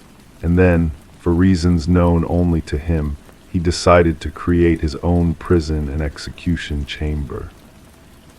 Miranda eventually reopened the bookstore, though she could never look at the basement staircase the same way again. She often wondered about her father's role in all this. Had he knowingly harbored a terrible secret all those years? Or had he simply suspected something was wrong and chosen to lock it away rather than confront it? The manuscript that Grayson spent his final days recording never left police evidence. But sometimes, when the bookstore is quiet and Miranda is alone with her thoughts, she swears she can hear the faint clicking of typewriter keys from somewhere beneath her feet. And occasionally, new customers will pause at the top of that basement staircase and ask, "What's down there?" Miranda always gives the same answer, just old stories no one wants to read anymore. Crime 8, she was going through old albums when she saw it, a tall man in the background of her parents' wedding photo, then again in a picnic shot, and again behind her third birthday cake, always smiling, always watching. Her parents had no idea who he was, neither did the photographer. On a rainy November evening in 2017, 32-year-old Elizabeth Caldwell sat cross-legged on the hardwood floor of her childhood home in Millfield, Ohio. Her mother had passed away 3 months earlier after a prolonged battle with cancer, and Elizabeth had finally summoned the emotional strength to sort through her mother's belongings. The house was quiet except for the soft patter of raindrops against the windows and the occasional creak of the old Victorian home settling into the damp night. Among the stacks of possessions was a collection of photo albums, their spines cracked from years of being opened and closed, pages yellowed with time. Elizabeth found comfort in flipping through them, revisiting memories of family vacations, holiday gatherings, and ordinary moments that had shaped her childhood. It was past midnight when Elizabeth noticed something unusual. In a photograph from her parents' wedding in 1984, she spotted a tall man standing in the background. He was lanky with sharp features and dark hair, wearing a suit that seemed slightly too large for his frame. What caught Elizabeth's attention wasn't merely his presence, but his expression, a smile that didn't quite reach his eyes, focused directly at the camera as if he knew he was being photographed. "That's strange," Elizabeth murmured to herself. She didn't recognize him as a family member or friend. When she called her father, David Caldwell, the next morning to ask about the mysterious figure, his response was unexpected.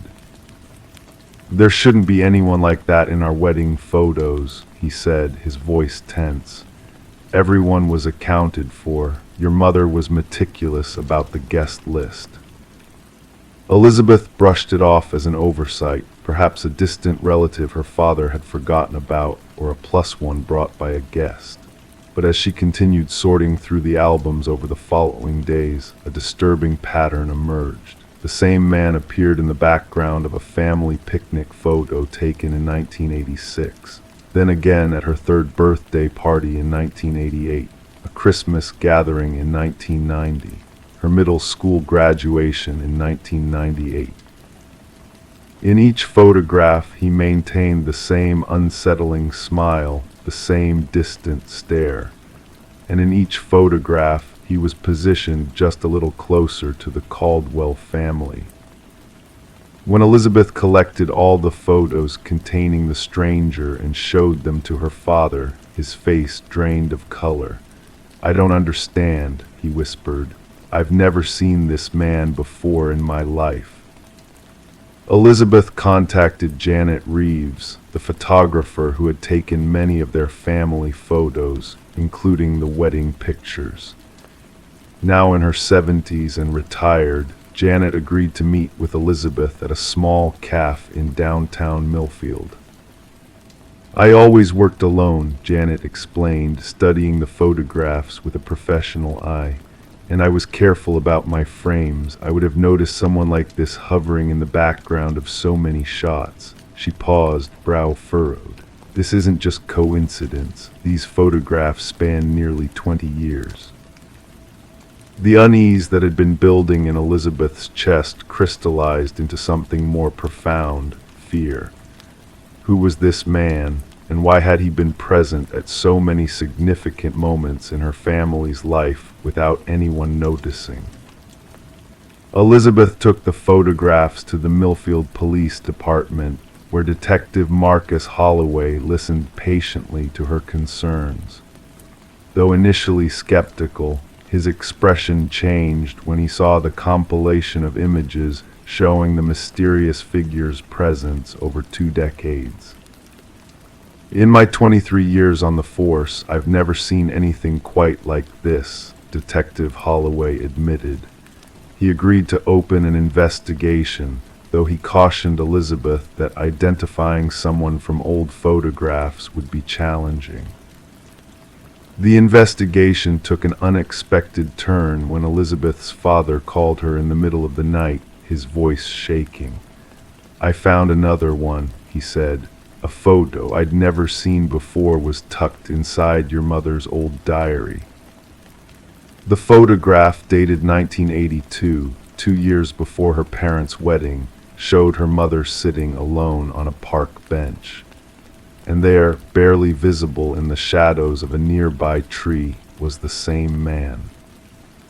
Elizabeth and Detective Holloway delved deeper into Sarah Caldwell's past.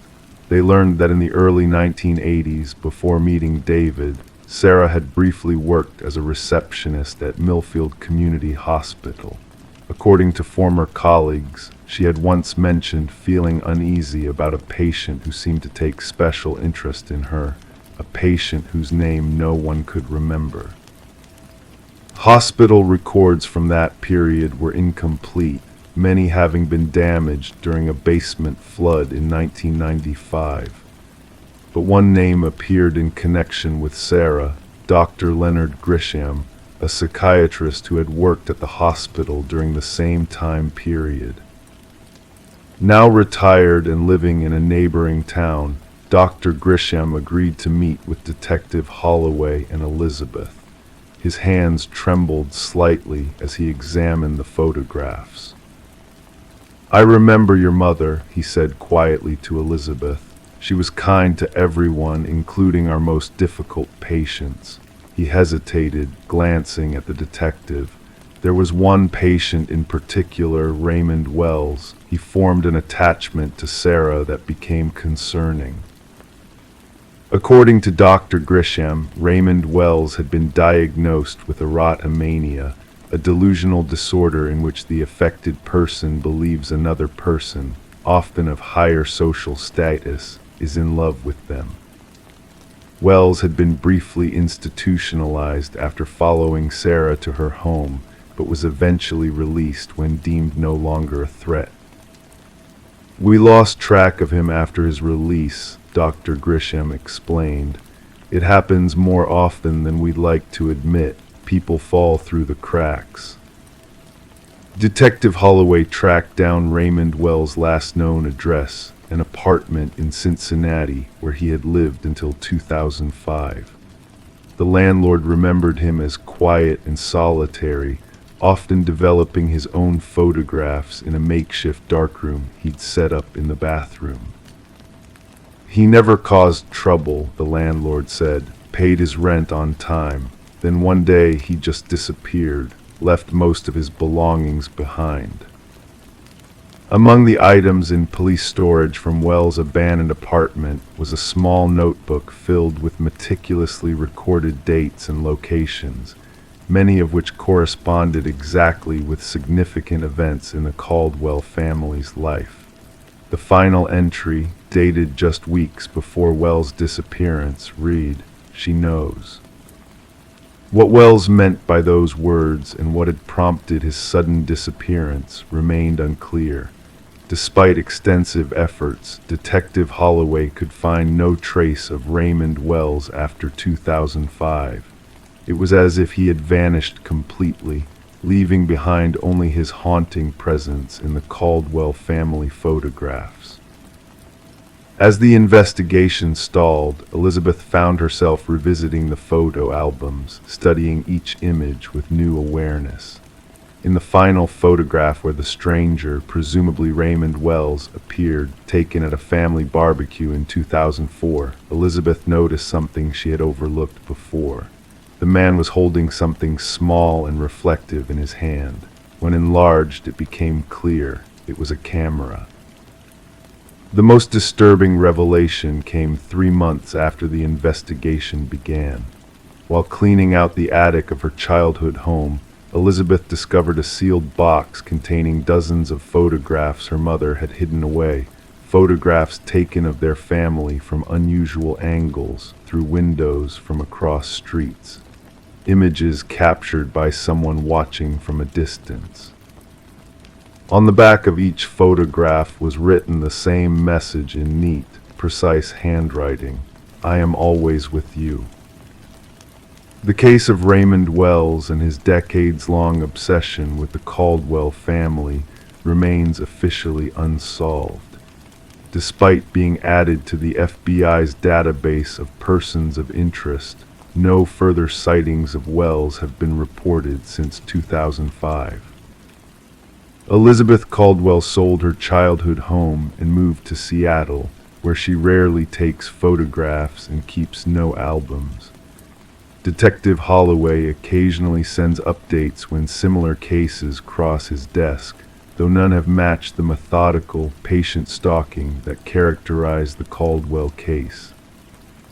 For Elizabeth, the most haunting question isn't where Raymond Wells went, but how he remained invisible for so long, present in their most intimate family moments, yet somehow unseen. Until one rainy night, when a daughter looking for memories of her mother instead found a stranger who had been watching all along. Sometimes, when Elizabeth looks at old family photographs now, she finds herself scanning the backgrounds, the shadowy corners, the spaces between people, searching for faces that don't belong. Wondering how many other families might have strangers in their photo albums, waiting to be discovered.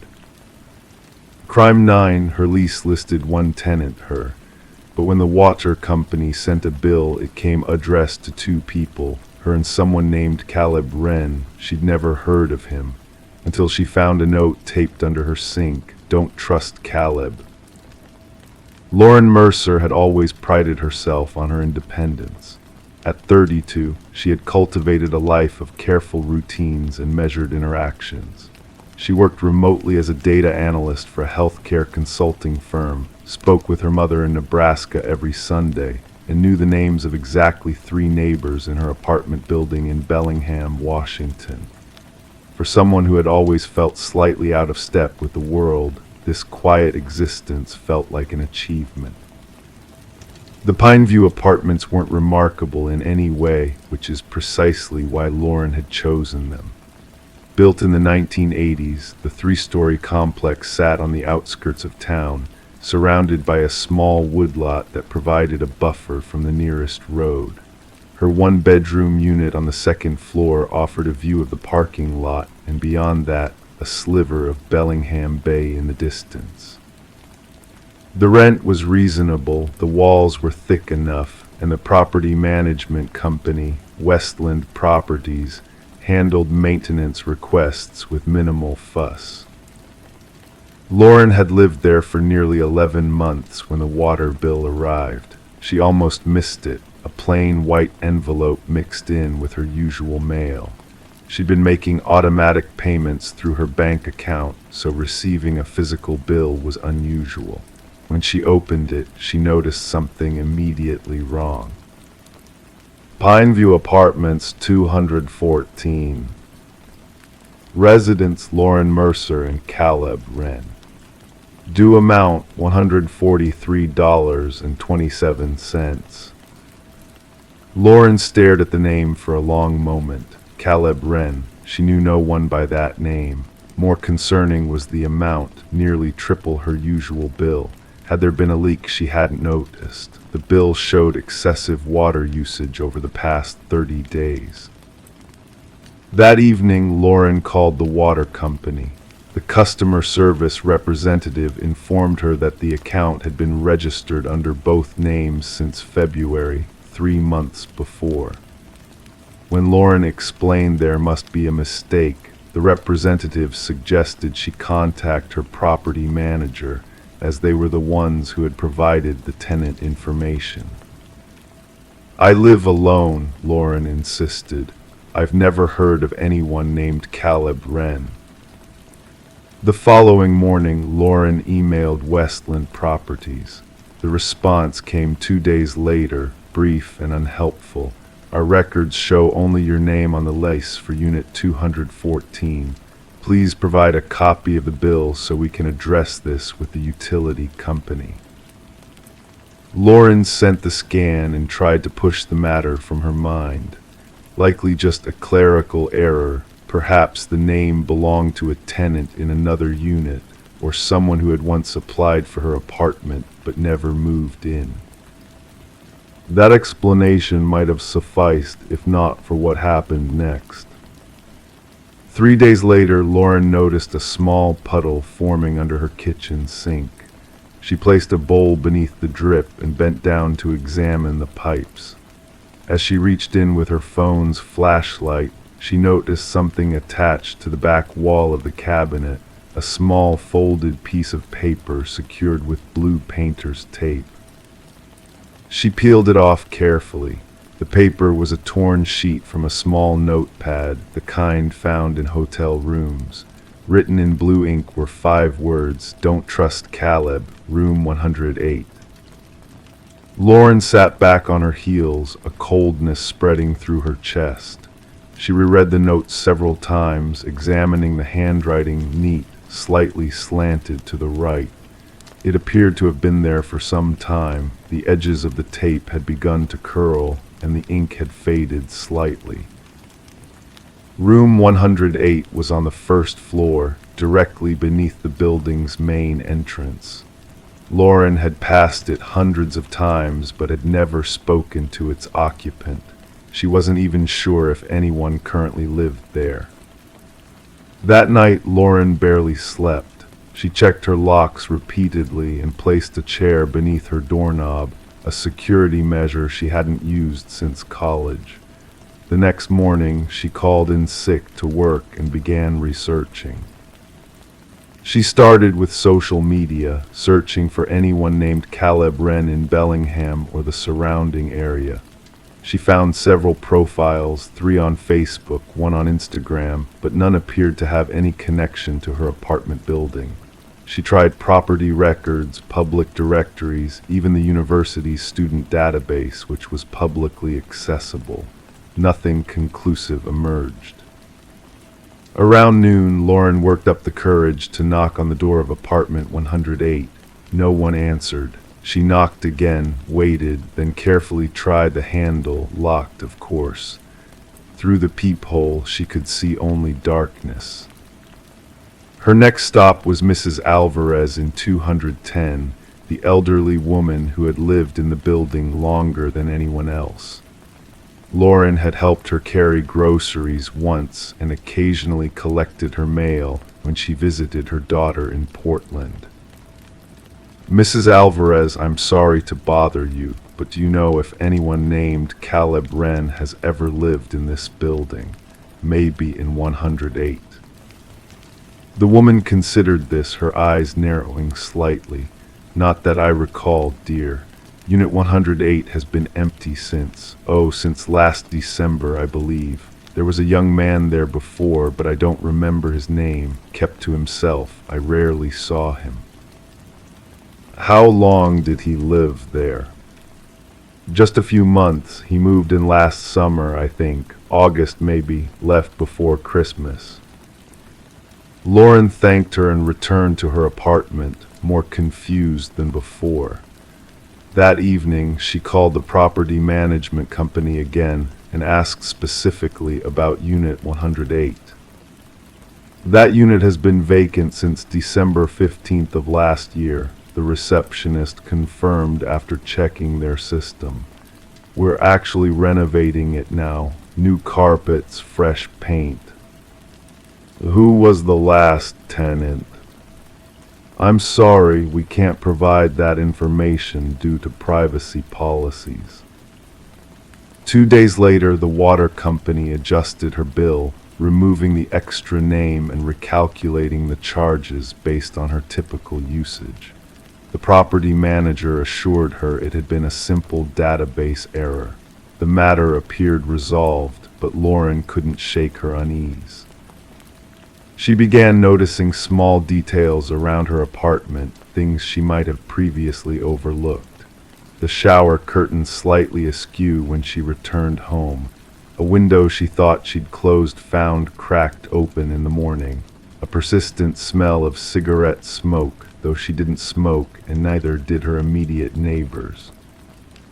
Then came the sounds, soft footsteps in the hallway that paused outside her door late at night, the barely perceptible click of her doorknob turning, testing her locks. Once at 3:17 a.m., she woke to what sounded like breathing on the other side of her bedroom wall, the wall that faced the building's exterior, 2 stories up. Lauren installed a security camera above her door and another facing her living room windows. She changed the locks, adding a deadbolt the property manager hadn't approved. She told herself she was being paranoid, that the note was probably a prank or perhaps meant for a previous tenant. 3 weeks passed without incident. The security cameras recorded nothing unusual. The extra water usage stopped. Lauren began to relax, to believe again in simple explanations. Then came the package. A small brown box left at her door with no shipping label, no postage, hand-delivered. Inside was a single house key attached to a keychain with the number 214 stamped into the plastic, her apartment number. Beneath it was a printed card that read, "You found my note. We need to talk. I know about the disappearances." Lauren took the box and its contents to the police station that afternoon. Officer Reed listened patiently as she explained about the water bill, the note under the sink, and now this key, which fit her door perfectly when she tested it. "Ms. Mercer, has anyone actually threatened you or attempted to enter your apartment?" Officer Reed asked. "No, but... And this note mentions disappearances. Do you know what that refers to?" Lauren shook her head. "No, I don't." Officer Reed typed something into her computer.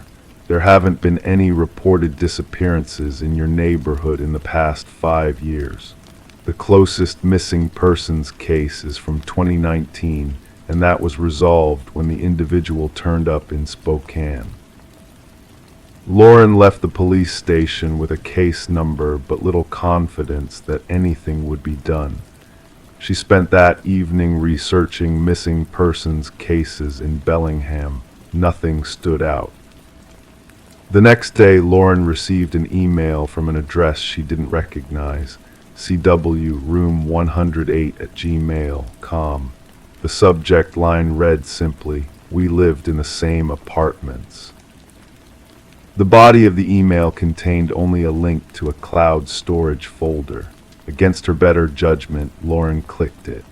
The folder contained photographs, dozens of them, of the Pineview apartments. Most were exterior shots taken from various angles and distances.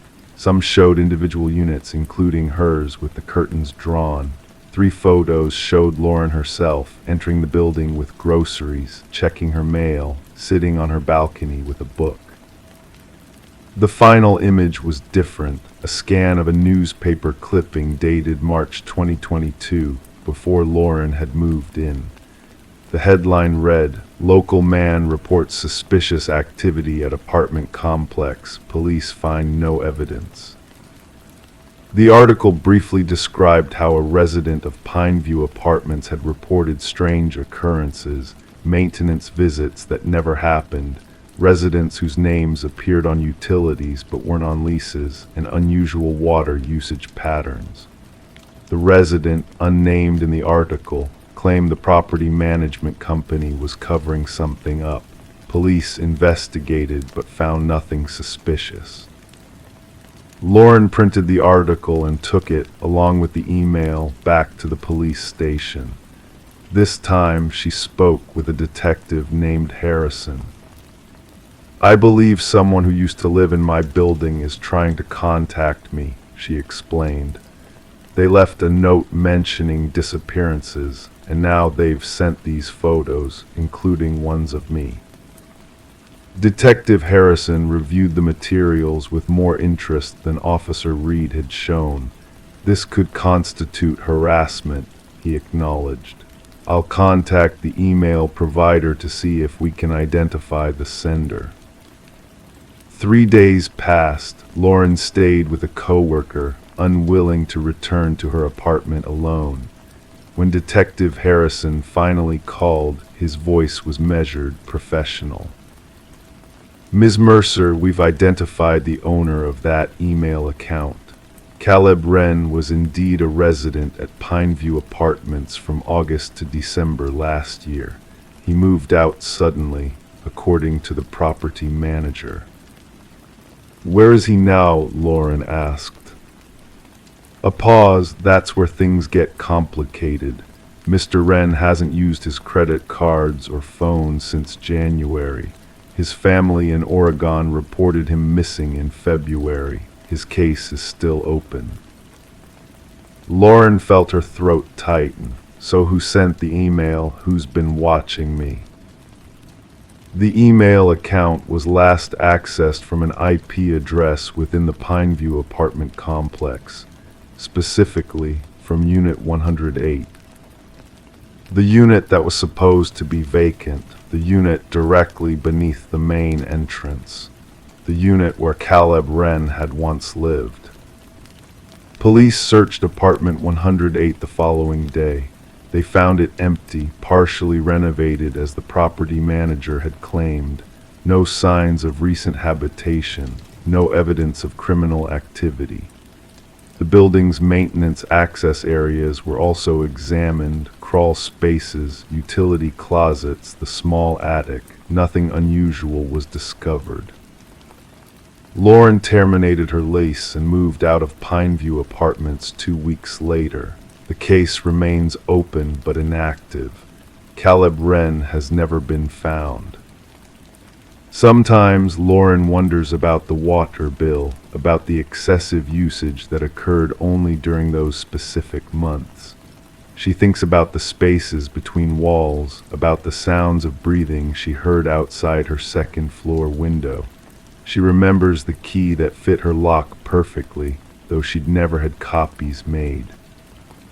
And sometimes, when she can't sleep, she imagines Caleb Wren discovering something in that building, something about the management company, about the water usage, about the names that appeared and disappeared from official records.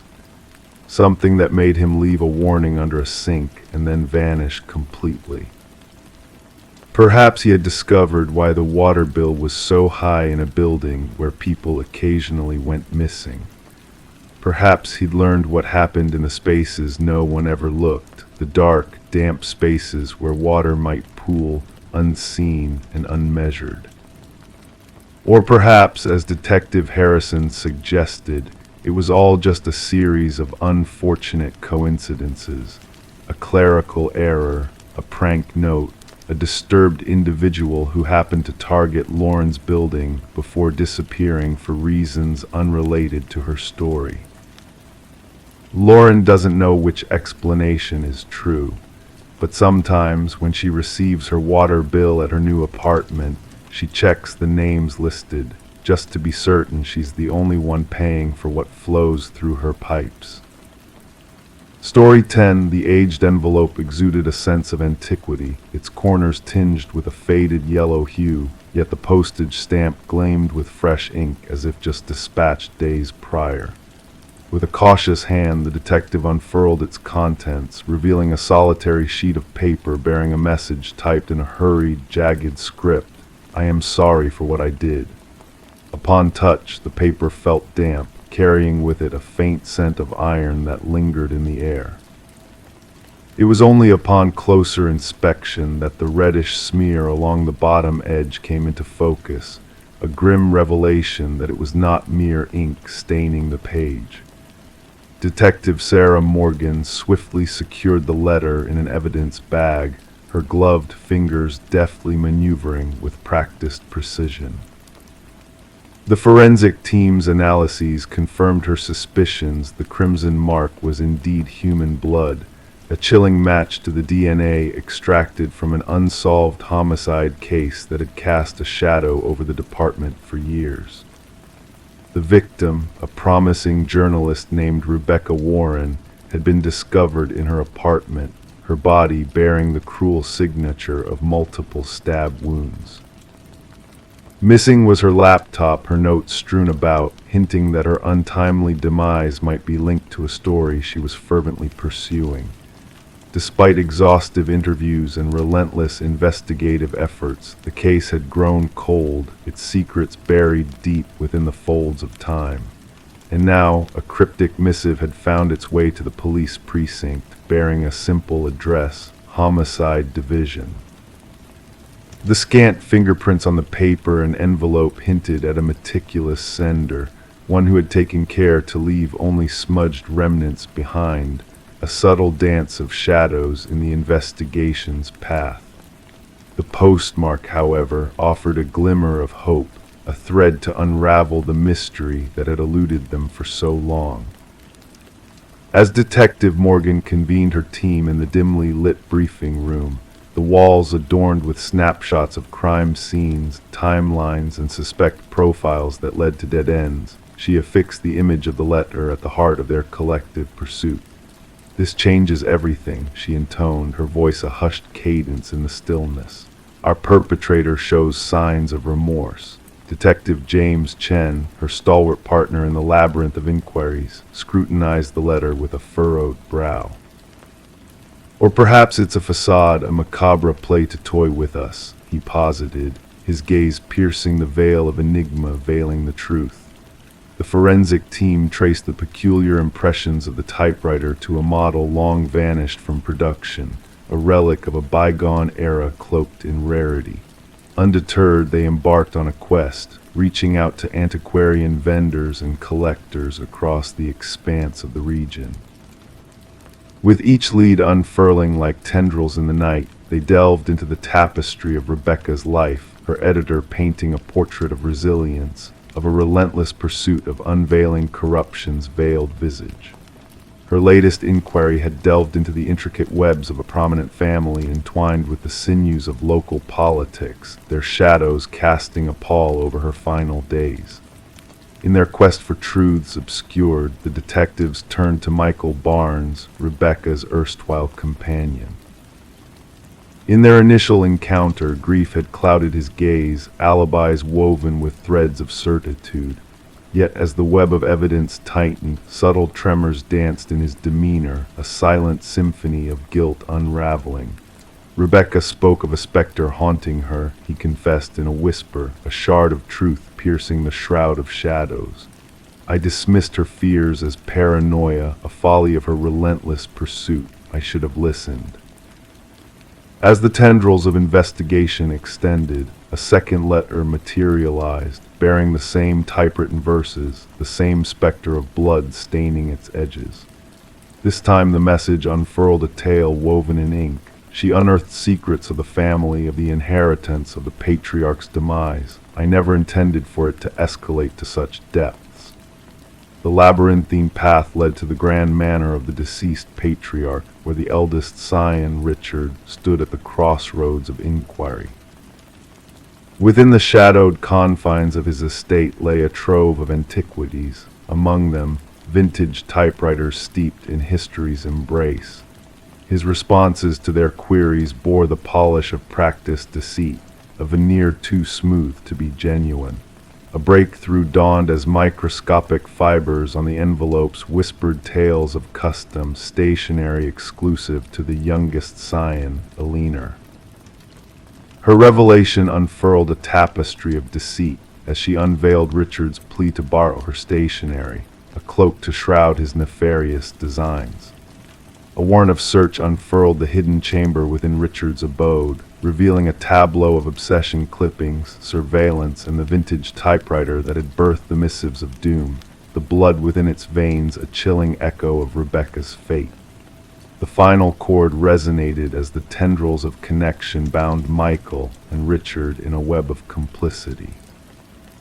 Financial trails spoke volumes, tracing a path of payments exchanged in the shadows preceding Rebecca's demise. And in a moment of reckoning, Michael's resolve crumbled, the dam of silence breached. She uncovered Richard's hand in his father's demise, the poison that hastened his ascent to power. His confession hung heavy in the air, the weight of betrayal a burden unshared. But it was Eleanor's revelation that unfurled the truth in its rawest form, a clandestine recording capturing Richard and Michael's pact of silence, the sinister whisper of death woven in their discourse. With Richard's flight thwarted, the scales of justice tipped, the courtroom a stage for truths laid bare. Amidst the trial's fervor, Richard clung to the frayed threads of innocence, a facade crumbling beneath the weight of damning evidence. And as the jury's deliberation waned, a verdict resounded, a symphony of guilt, a requiem for the fallen. In the courtroom's somber embrace, Detective Morgan approached Rebecca's kin, offering solace in the shadows of justice served. The blood-stained letters stood as relics of a bygone tale, a reminder that even in the labyrinth of darkness, light finds a way to pierce through. And in the silence of the night, they whispered a timeless truth that in the realm of secrets and shadows, the echoes of remorse, whether true or feigned, are the harbingers of a reckoning untold. The saga of Rebecca Warren became a beacon in the annals of sleuthing lore, a testament to the power of the past echoing through the corridors of the present, a reminder that in the dance of shadows and light, the whispered secrets of an old typewriter can unveil the deepest recesses of the human heart. Story 11. The ancient box lay hidden beneath layers of clutter in the attic, a forgotten treasure left behind by the previous inhabitants of the house. Among the faded Polaroids, capturing moments of joy and celebration, one photo stood out. In the familiar living room setting, a family unlike Rebecca's sat on the couch, their smiles frozen in time. But what sent shivers down her spine was the figure lurking in the shadows of the hallway, a man watching silently. Rebecca's hands trembled as she held the eerie photo, the edges vibrating faintly. Descending the creaking wooden stairs, she felt the weight of the house pressing in on her, suffocating her with its emptiness. Placing the photograph on the cold kitchen counter, she scrutinized it under the harsh light, noting the uncanny resemblance to her own home, yet inhabited by strangers. Detective Morgan, a weathered investigator with keen eyes, arrived clad in a worn leather jacket, his gaze piercing as he examined the mysterious photograph. With methodical precision, he delved into the history of the house, questioning Rebecca about the previous owners, the elusive Nelsons who had sold the house without a trace. As the investigation unfolded, a pattern emerged. Families had come and gone, each residing in the house for precisely 1 year before vanishing without a trace. The Sutherlands, the missing family from the photograph, were just one piece of the puzzle. Forensic analysis hinted at a sinister presence, a tall figure in dark clothing haunting the shadows of the captured memories. Delving into the past, the detective unearthed a dark history surrounding the house's construction. Samuel Whitfield, the enigmatic architect, had vanished under mysterious circumstances. His connection to the disappearances sent chills down their spines, especially as his likeness was eerily similar to the figure in the hallway. Beneath the basement floor, a grim discovery awaited the preserved remains of the missing families, entombed in the earth below. Among their belongings, a camera, capturing moments of unsuspecting happiness, but always shadowed by the lurking presence of Samuel Whitfield. As the investigation intensified, a hidden crawlspace revealed a chilling truth, a journal detailing the sinister observations of the families, hinting at a looming threat. Rebecca, now under police protection, found herself entangled in a web of darkness that seemed to transcend time. The night brought no solace as a mysterious call shattered the silence, the mechanical click of a Polaroid camera echoing through the receiver. The chilling realization dawned that the watcher in the shadows was closer than she ever imagined, his presence lingering in the darkness, waiting to strike. The house, now a haunting crime scene, stood as a testament to the unknown, its secrets buried within its walls. Samuel Whitfield's elusive existence cast a shadow over the investigation, leaving more questions than answers. And as new families moved into new homes, the legacy of the man in the photograph lived on, a sinister reminder that some secrets are best left undisturbed in the quiet of the night. Story 12. In the hushed stillness of a quiet suburban neighborhood, a mysterious key arrived in the hands of Sarah Miller. Encased in a plain envelope devoid of a return address, the single brass key exuded an air of antiquity, its surface weathered by the passage of time. Sarah, a homeowner of unassuming demeanor, found herself inexplicably drawn to the key, a sense of eerie familiarity tugging at her consciousness. With a curious mixture of trepidation and intrigue, Sarah attempted to unlock the secrets held within her home with the enigmatic key. Yet to her bewilderment, every lock she possessed remained steadfastly unyielding to its touch.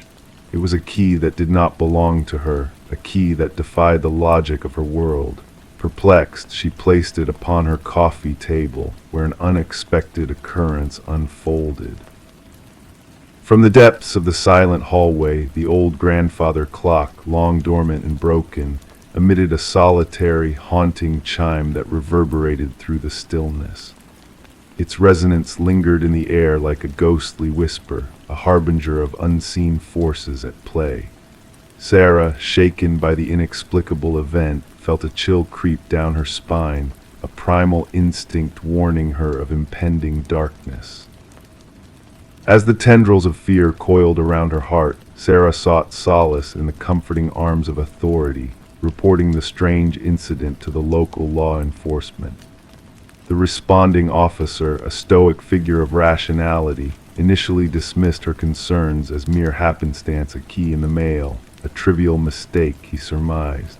Yet Sarah's intuition, a whisper of unease that refused to be silenced, compelled her to persist. Reluctantly, the officer acquiesced to her plea, accepting the brass key as evidence to be catalogued in the annals of official investigations. Little did he know that this seemingly innocuous key would unfurl a tapestry of terror that would shroud the once serene neighborhood in a cloak of dread.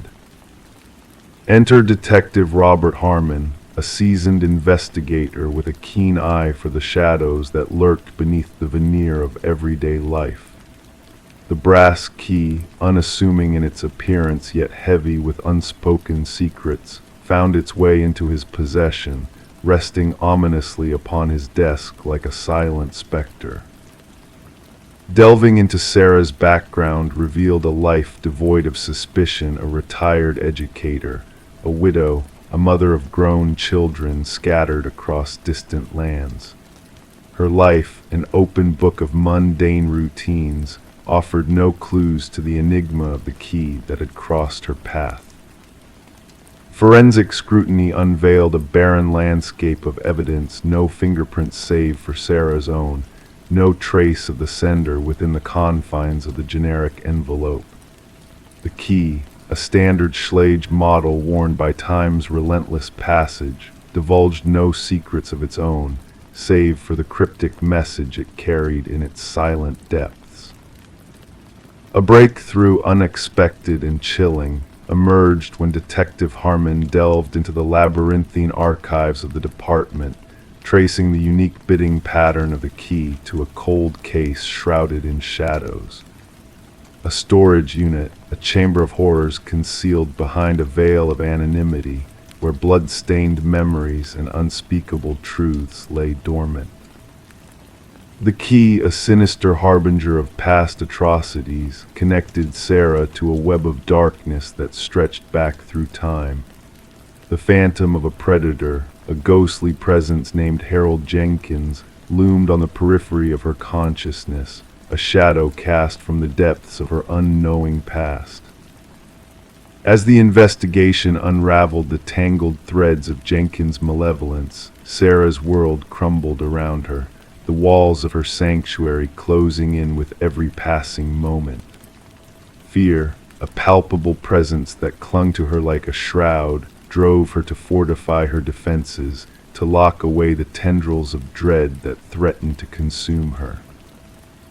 The manhunt for Jenkins, a phantom on the fringes of sanity, escalated into a nationwide pursuit, a chase through the labyrinthine corridors of a twisted mind. The Keymaster, a moniker that struck fear into the hearts of those who whispered it in hushed tones, became a specter haunting the collective consciousness of a nation in mourning. In the heart of the wilderness, amidst the whispering pines and the silent cries of the lost, Jenkins made his final stand, a solitary figure, a wraith of darkness, poised on the precipice of oblivion. The echoes of his crimes reverberated through the stillness, a symphony of horror that resonated with the cries of the forgotten. And in the aftermath of the storm, as the dust settled upon the shattered remnants of a shattered life, Sarah stood on the threshold of a new dawn, her world forever altered by the touch of darkness that had brushed against her soul. The keys, silent witnesses to the horrors of the past, lay enshrined in the halls of justice, a testament to the fragility of innocence in a world steeped in shadows. And as the night whispered its lullabies of sorrow, the darkness receded, leaving only the faint echo of a memory of a key that unlocked not doors, but the secrets of the human heart. Story 13. In the hushed stillness of the night, a tale unfolds, shrouded in mystery and intrigue. A tale that begins with a woman named Rebecca, reluctantly venturing into the attic of her new abode, compelled by the storm's unyielding insistence on revealing a leak in the roof. The attic, a realm of forgotten treasures cloaked in dust and cobwebs, held a secret that would unravel the very fabric of her reality. Nestled in the shadows, an ancient dollhouse stood, its miniature furniture arranged with meticulous care, as if frozen in time. Yet, as Rebecca gazed into its tiny rooms, a sense of unease crept over her. The figures within were not mere dolls, but intricately hand-carved replicas of her own kin, each one a mirror image of her family. Every detail painstakingly accurate, except for one glaring anomaly, the figure meant to be her, defiantly standing near the attic entrance, a silent sentinel in the miniature world. Running her finger over the dollhouse roof, Rebecca felt a chill coursing through her, distinct from the cold draft whispering through the rafters. This dollhouse did not belong here. It was a relic from a past unknown, a past that should not intertwine with her present. The revelation sparked a chain of events that would shake the foundations of her reality. A call to law enforcement, a family gripped by fear, and a detective named Sarah Harmon, thrust into a realm where reality blurred with nightmares. The dollhouse, a vessel of surveillance, held secrets beyond comprehension. each miniature figure a harbinger of intrusion, their eyes embedded with microscopic cameras, capturing moments that were never meant to be seen. The eerie precision of the dollhouse's occupants mirrored the family's every move, a chilling testament to a twisted obsession that defied logic. As the investigation unfolded, hidden truths emerged from shadows long forgotten. A concealed entrance to a hidden realm beneath the house, a makeshift sanctuary where an unseen presence had dwelled in silence, observing, waiting. The absence of forced entry confounded investigators, leading them down a labyrinth of deceit and manipulation. The house's dark past mingled with the present, a tapestry woven with threads of obsession and possession. Digital breadcrumbs led to a small apartment across town, a sanctuary turned into a chamber of horrors. Walls adorned with photographs, journals chronicling lives not their own, a workshop filled with unfinished dollhouses, a sinister tableau of twisted fantasies. Martin Wells, the puppet master behind the curtain, revealed his motives with chilling detachment, a man consumed by a delusion of control. In the aftermath, as justice was served and the echoes of the past began to fade, the Morgan family found solace in a new beginning, a fresh start far from the shadows of their former abode. Yet the specter of surveillance lingered, a haunting reminder of a reality shattered. Rebecca, haunted by the memory of being watched, rid their new home of all remnants of the past, seeking solace in the absence of miniature replicas. The tale of the dollhouse and its twisted master serves as a cautionary tale, a reminder that sometimes the most insidious threats lurk within the familiar. As night descends and the world slumbers, one can't help but wonder what secrets lie hidden in the darkness, waiting to be unveiled.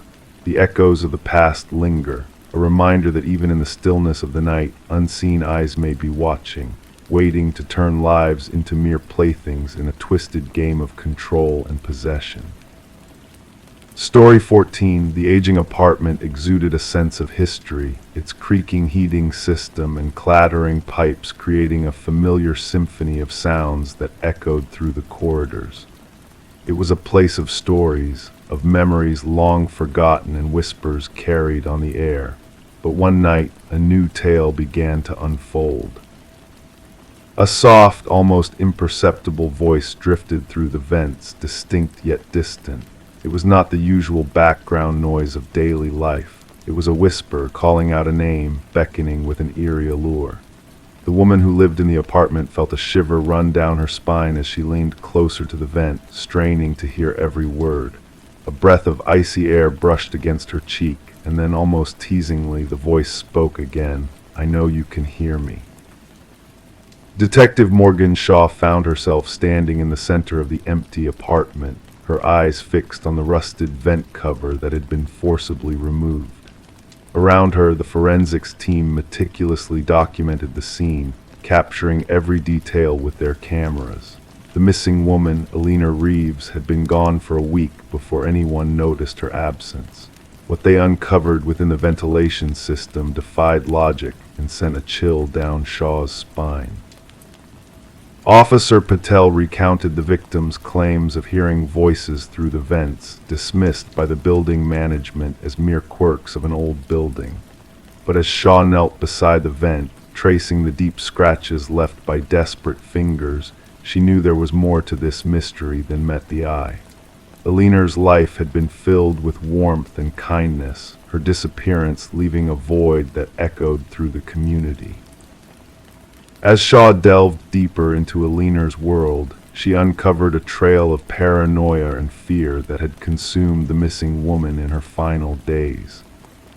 The pieces of the puzzle started to come together: the perfectly made bed, the untouched coffee mug, the chair positioned just so beneath the vent, as if someone had been waiting, listening. The forensic evidence painted a haunting picture.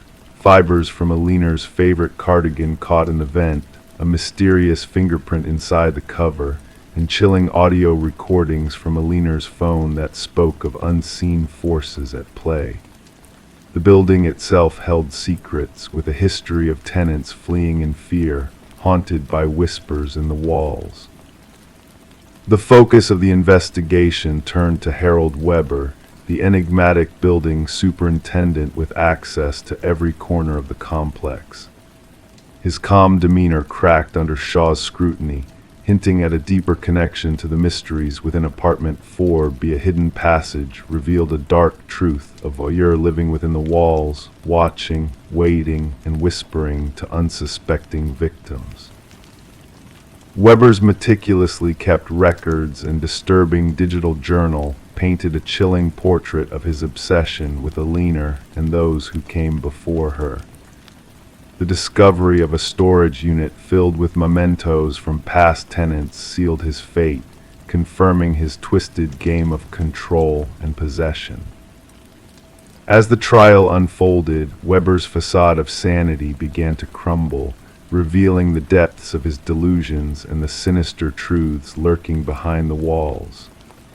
The jury's swift verdict echoed through the courtroom, condemning Weber to a life defined by his own twisted whispers and the haunting memories of his victims.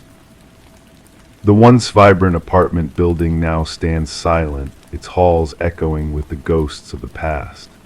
Despite attempts at renovation and renewal, the whispers persist, carried on the cold drafts that seep through the vents. The building remembers, retaining the echoes of a dark chapter that refuses to fade into the night. Residents come and go, unaware of the secrets that linger within the walls, the chilling whispers that still murmur in the dead of night. And so, the story of apartment 4B lives on, a cautionary tale of shadows and whispers that refuse to be silenced. Story 15.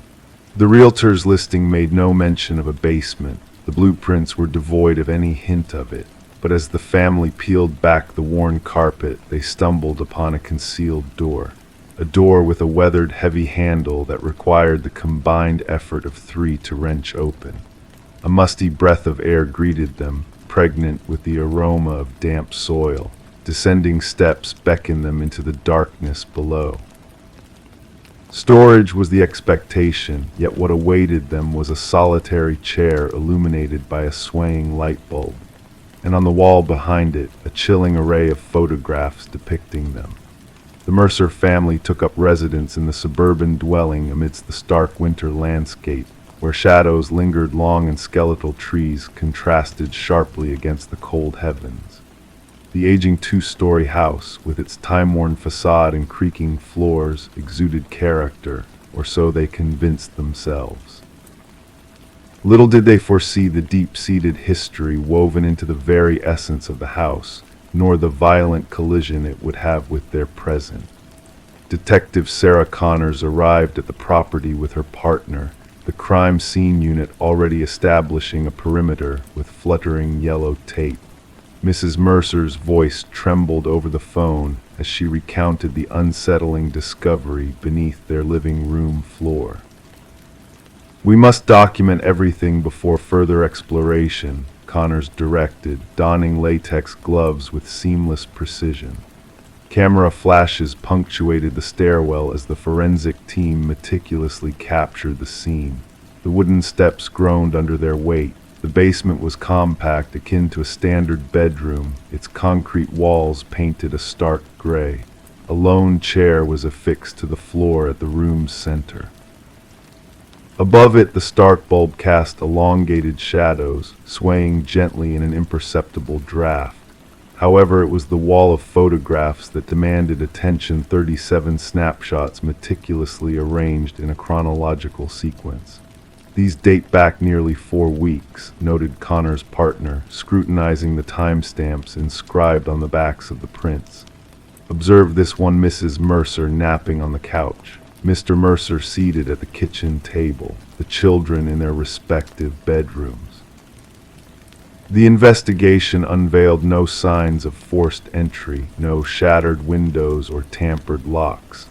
The security system had remained inert, nothing tangible had been pilfered, privacy had been surreptitiously seized, along with the family's sense of security.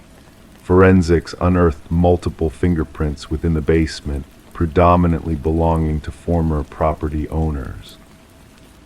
Records disclosed the house had changed hands 6 times over the past decade, each family departing within a year, eventually selling at depreciated values. None had alluded to the existence of a basement. "We must interview every prior owner," Connors instructed, leafing through her notepad. The case grew increasingly disconcerting as they delved into the historical archives.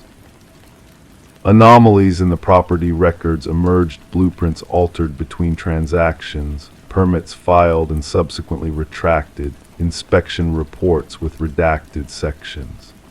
A breakthrough ensued during the interrogation of the contractor who had revamped the house 7 years earlier.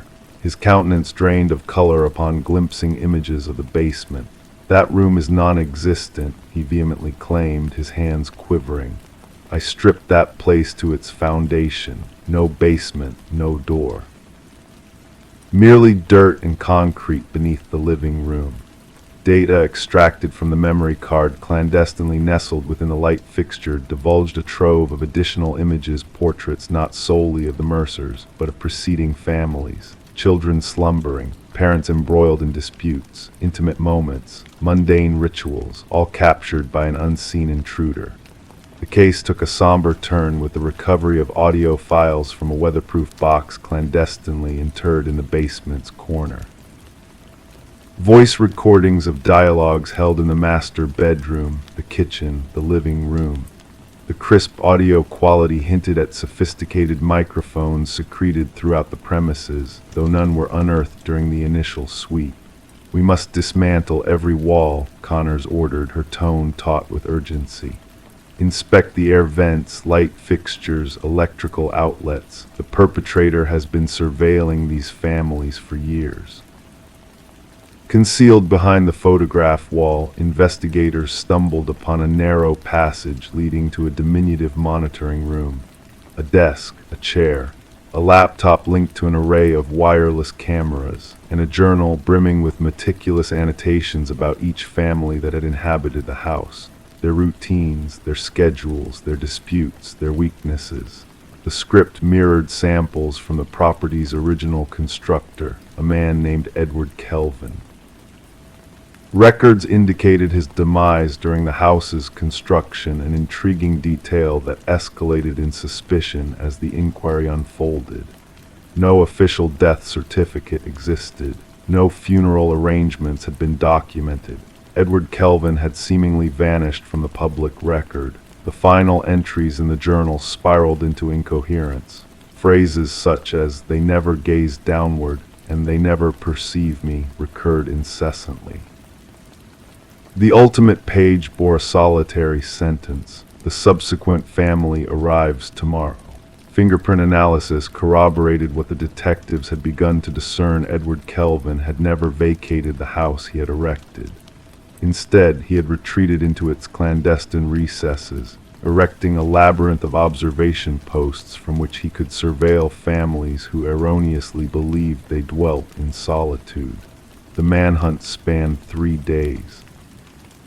Kelvin was discovered curled within a crawl space amidst the second-floor bedrooms, his physique gaunt and sinewy, adapted to navigating the narrow passages he had constructed within the walls.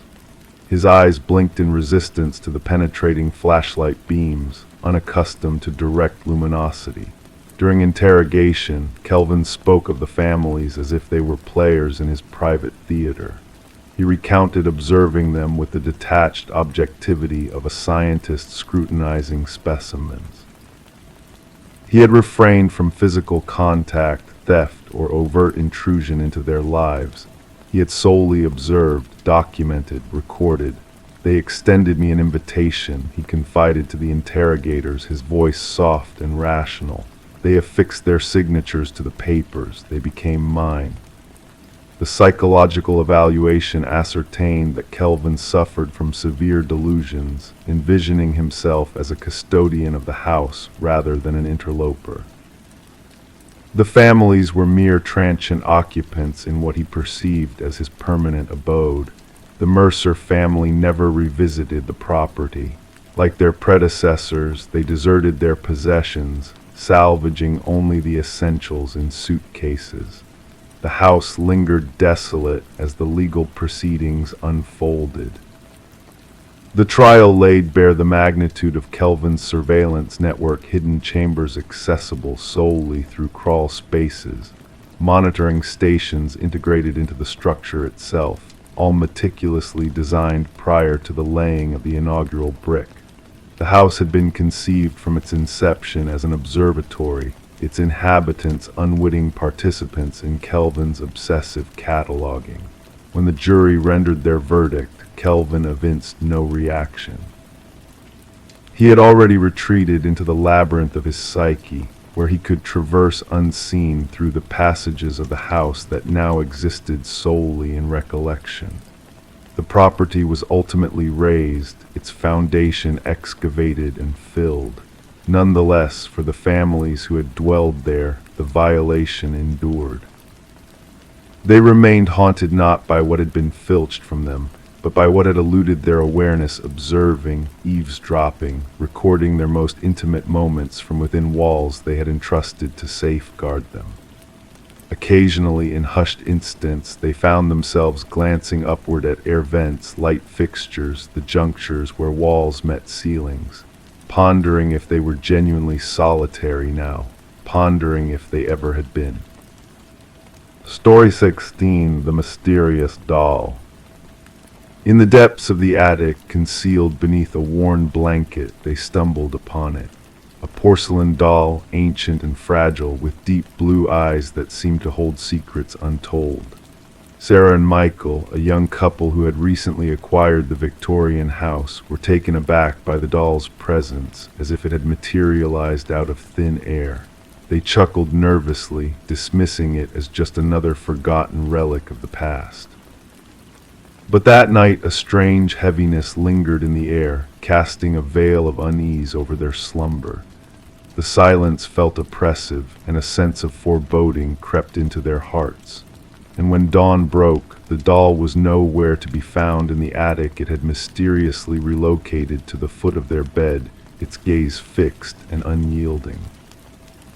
Sarah and Michael had been captivated by the house's intricate woodwork and enigmatic allure, oblivious to the whispers of its dark history. Detective Rachel Winters, a seasoned investigator, was summoned to the scene on a crisp autumn morning.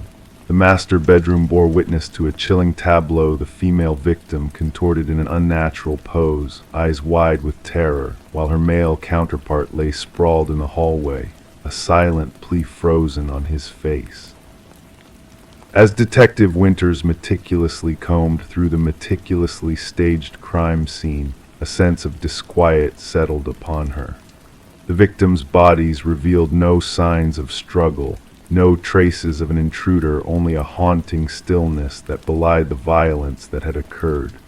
The positioning of the bodies, she observed, was deliberate, almost as if they were mere puppets in a macabre play.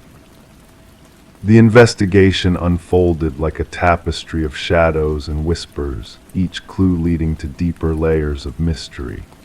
Neighbors spoke of eerie sightings, a fleeting shadow at an upstairs window, ghostly laughter echoing through the night. The forensic team uncovered strange fibers, remnants of vintage fabrics used in antique doll clothing, woven into the very fabric of the crime scene. As the investigation delved into the house's past, a pattern emerged, a dark legacy of tragedy and enigma spanning decades. Previous owners had met untimely ends under suspicious circumstances, their deaths shrouded in enigmatic details. A newspaper clipping hinted at a tragic tale, a doll maker and his daughter, bound by a tragic fate that cast a long shadow over the house. The discovery of hidden photographs revealed the dollmaker's sinister creations, each doll imbued with a haunting presence that transcended time. Infrared scans unveiled spectral handprints etched in unseen trails, linking the attic to the master bedroom, a spectral pathway trodden by an otherworldly force. A distant relative of the doll maker whispered tales of forbidden rituals and arcane knowledge, of spirits bound to inanimate forms to grant them a semblance of life. The line between myth and reality blurred as the investigation veered into uncharted territory, where the laws of the living and the dead intertwined in a dance macabre. And then the inexplicable happened. The doll vanished from police custody, leaving behind a trail of bewilderment and dread. Detective Winters, her mind clouded by a haze of forgotten memories, found herself at a loss, adrift in a sea of unanswered questions. The house, tainted by a legacy of sorrow, passed into new hands, its attic a silent witness to the enigma that lay buried within its walls. The doll remained a phantom presence, a specter of the past that eluded all attempts at capture, its laughter echoing through the corridors of time. And as the years passed, the tale of Sarah and Michael, of Detective Winters and the haunted doll, faded into whispers and half-remembered legends. The house stood silent, its secrets locked away, a sentinel of the mysteries that lingered in its shadowed halls. And on quiet nights when the world slept and the moon cast its silver light, a faint laughter could be heard, a child's laughter, pure and untainted by the passage of time. Story 17. The aged apartment held onto its secrets, its groaning pipes, its creaking floorboards, but the new tenant, Sarah, sensed a different kind of presence. The footsteps she heard above were too precise, too purposeful to be mere settling sounds, yet she resided on the highest floor. One fateful night, mustering her courage, she tapped the ceiling with a broomstick. The sound ceased. A heavy silence enveloped her. Then from within the ceiling, a solitary knock echoed back. Sarah kept the knocking incident to herself, attributing it to the building's aging structure or perhaps a stray creature taking shelter in the attic. Despite the nightly footsteps persisting, she adapted, drowning them out with louder TV volumes, wearing headphones to bed, doing anything to mask the rhythmic footfalls tracing invisible paths above her in the darkness. Detective Morris's attention was drawn to the apartment when a maintenance worker made a startling discovery during routine repairs. While fixing a water leak outside Sarah's unit, the worker uncovered a hidden crawlspace behind a section of drywall that defied the building's original layout. Peering inside, he found a makeshift living area, scattered food wrappers, empty water bottles, a soiled blanket, and a tattered notebook. Alarmed, the building superintendent alerted the authorities. Detective Morris, accompanied by his partner Detective Rivera, arrived to find the shaken maintenance worker muttering, "Someone's been living in the walls, someone's been watching." The notebook contained meticulous notes on Sarah Coleman, her daily routine, her visitors, her meals, her entertainment choices, her every move. The handwriting transitioned from orderly to erratic, with cryptic symbols adorning the margins. The final entry read, "The subject no longer responds to my signals.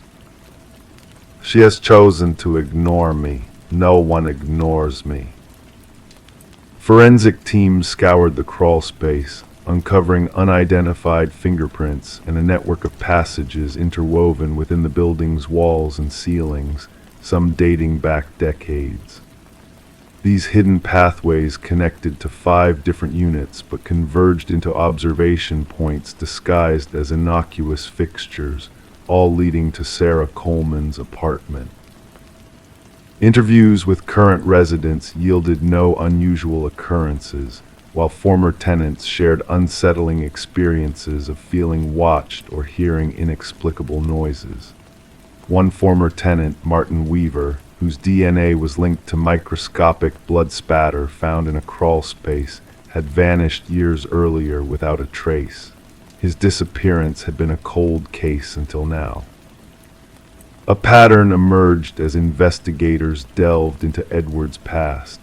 Edward Mercer, a reclusive man with a penchant for top-floor units, had left a trail of unanswered questions and disappeared without a trace. His remote cabin revealed a chilling trove of evidence, photos of unsuspecting residents, detailed journals on maintaining the habitat, and maps of building infrastructures. As excavation at the cabin unveiled multiple graves, the manhunt for Edward intensified. Despite sealing off the hidden passages in Sarah's building, a new notebook emerged, hinting at Edward's continued presence. An ominous message left in Sarah's own apartment signaled a sinister game of cat and mouse. Sarah Coleman's whereabouts remain unknown, her case linked to a string of similar disappearances. Detective Morris, haunted by the memory of those phantom footsteps, finds himself pondering the unseen forces lurking within the walls. And as night falls, he, too, listens intently, wondering who else might be out there, waiting in the shadows. Story 18. The aged Polaroid captured a moment from a distant birthday, where smiling faces basked in the flickering light of candles, a scene seemingly ordinary. However, when the daughter, Sarah Winters, inherited a box of forgotten photos from her mother's attic, she stumbled upon something unsettling. Among the cherished memories was a subtle anomaly, a figure lurking in the background of every picture. A man, shrouded in darkness, positioned just beyond the glow of the candles. He didn't belong to the family, and no one could recall his presence. Yet, with each snapshot, he drew nearer. As Sarah sifted through the collection, a sense of unease crept over her. What should have been a nostalgic journey into the past turned into a descent into the unknown. The initial photo barely hinted at his existence, a mysterious silhouette on the periphery of her 7th birthday celebration. In the subsequent images, he insidiously advanced, moving closer with every frame until he stood ominously behind her uncle, unnoticed by all. Disturbed by the discovery, Sarah reached out to her father, her voice quivering as she questioned the identity of the elusive figure haunting their family's history. His perplexed response only deepened the mystery. Desperate for answers, she shared digital copies of the Polaroids with him, prompting a rare display of concern in his voice. The man in the shadows remained an enigma, his presence defying logic and explanation. Seeking assistance, Sarah turned to Detective Marcus Reed, who attentively examined the haunting photographs in his dimly lit office. Rain tapped against the windows, casting eerie shadows that danced across the images spread before him. With a seasoned eye, the detective scrutinized the progression of the figure, his interest piqued by the inexplicable phenomenon unfolding in the snapshots. Despite his initial skepticism, Detective Reed couldn't dismiss the unsettling truth laid bare before him. The mysterious man, obscure yet undeniably present, seemed to navigate through the scenes with purpose, drawing closer to the unsuspecting children in each photograph.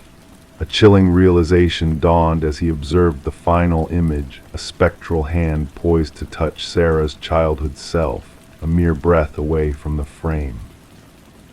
Speculations arose, theories were proposed, yet no logical explanations surfaced.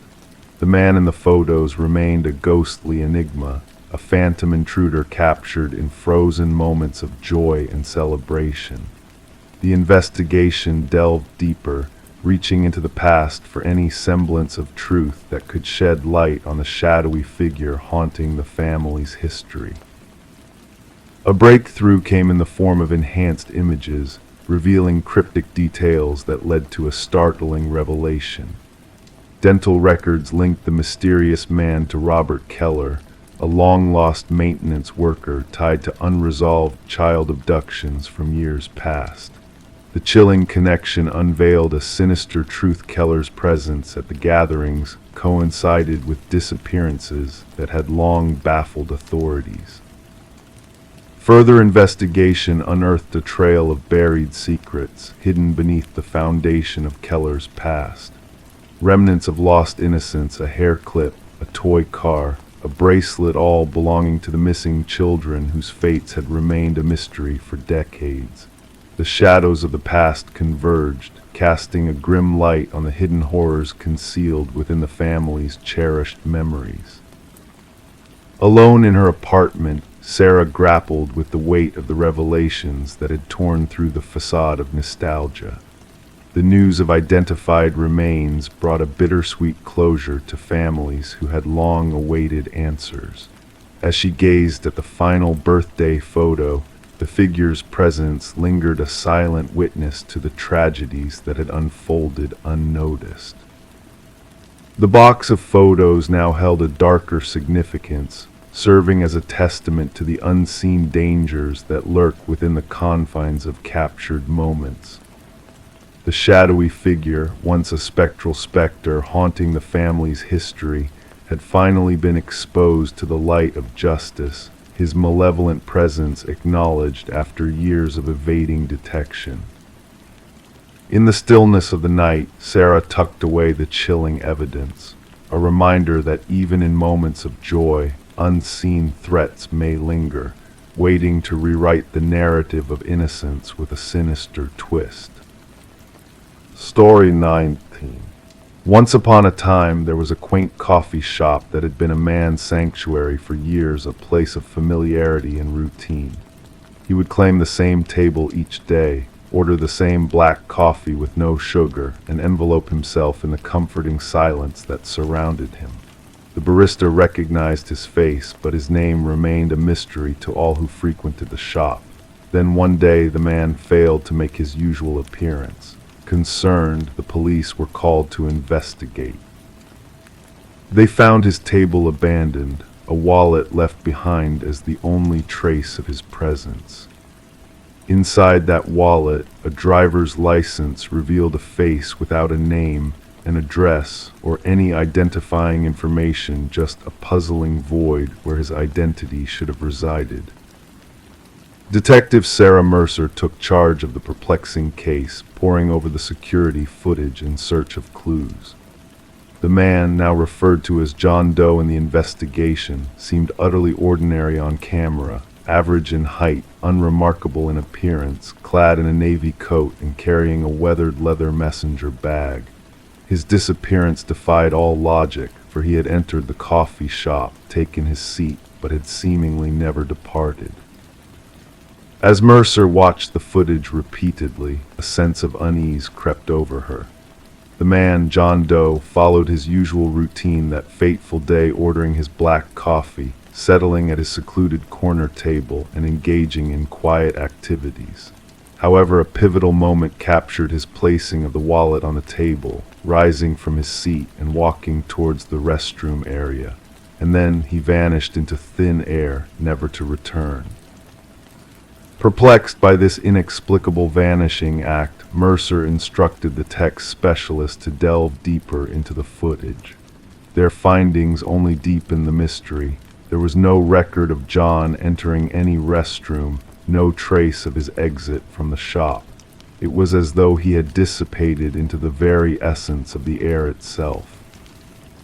Back at the station, Mercer meticulously examined the contents of the abandoned wallet spread across her desk.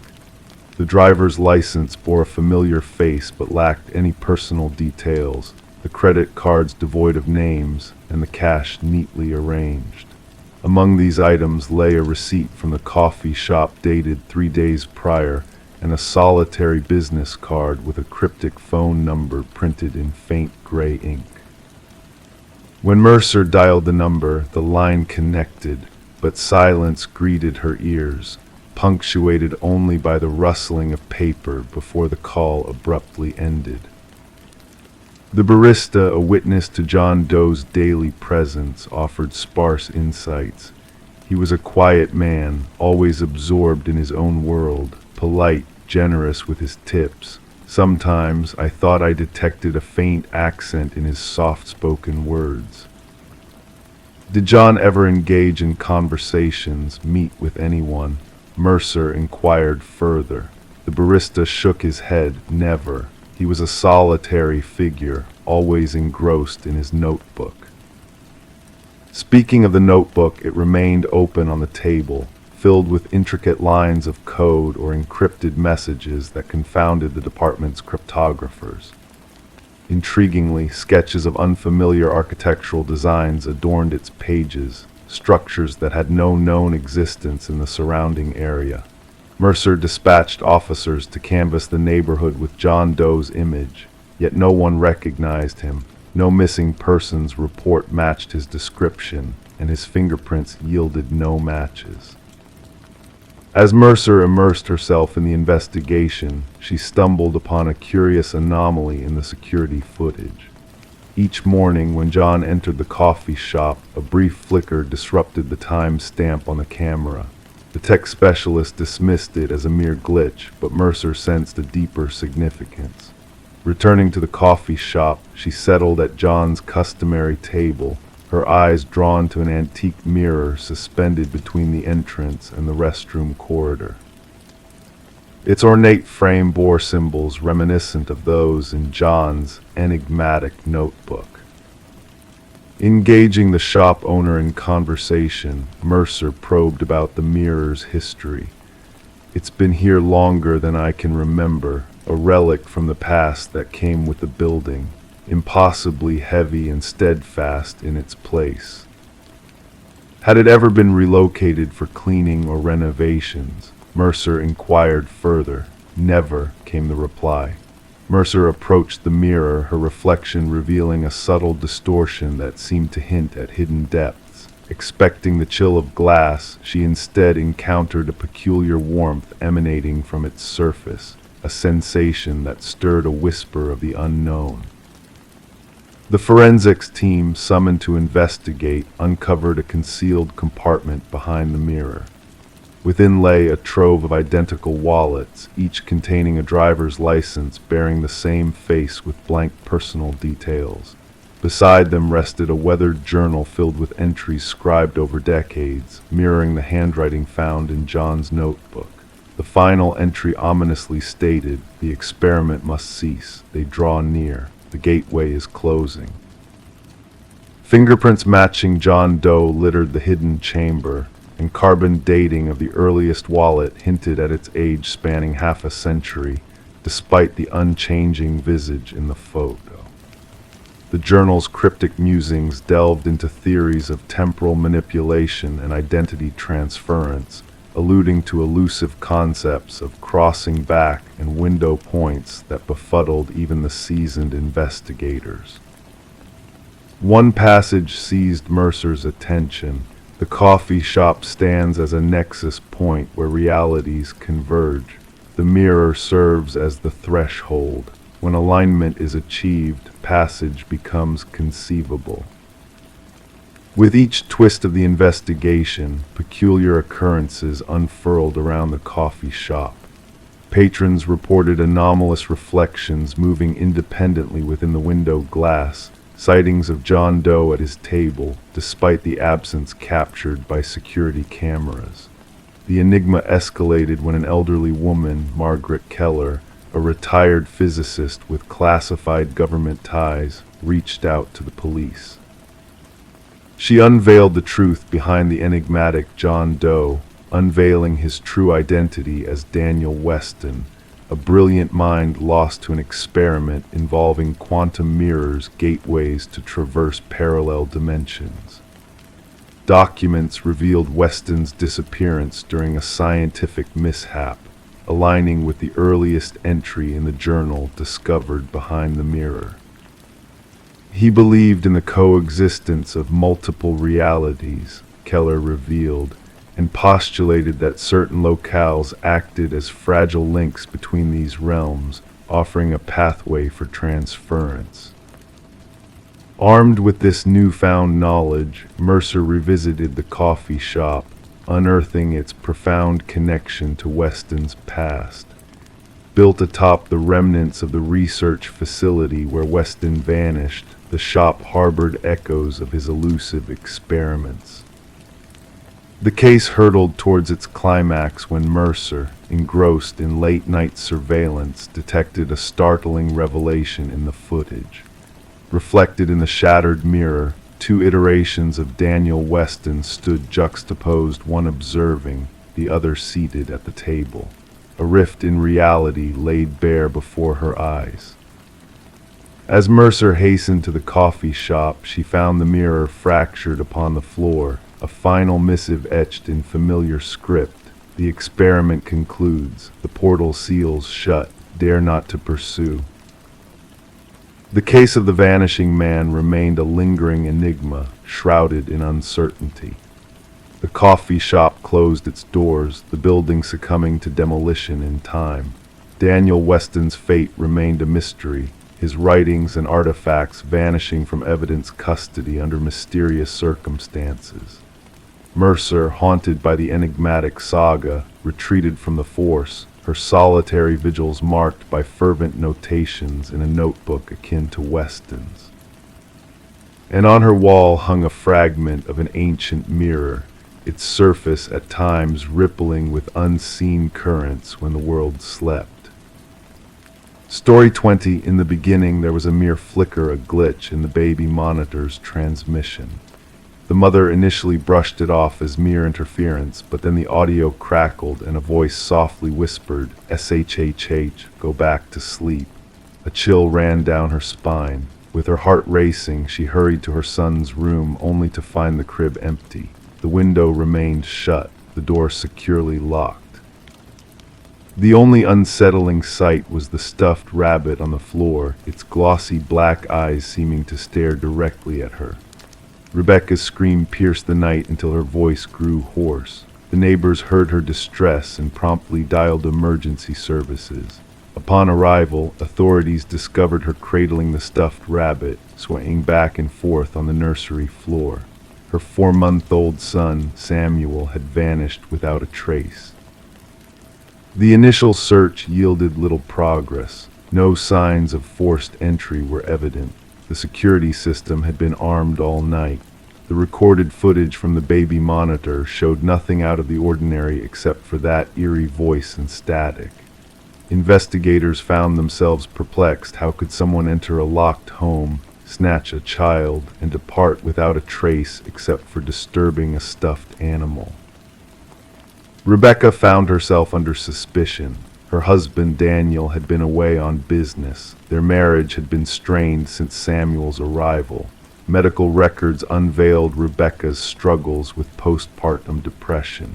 Detectives noted her composed demeanor during questioning, deeming it unsettling for a mother whose child had just vanished. Speculations brewed within the community.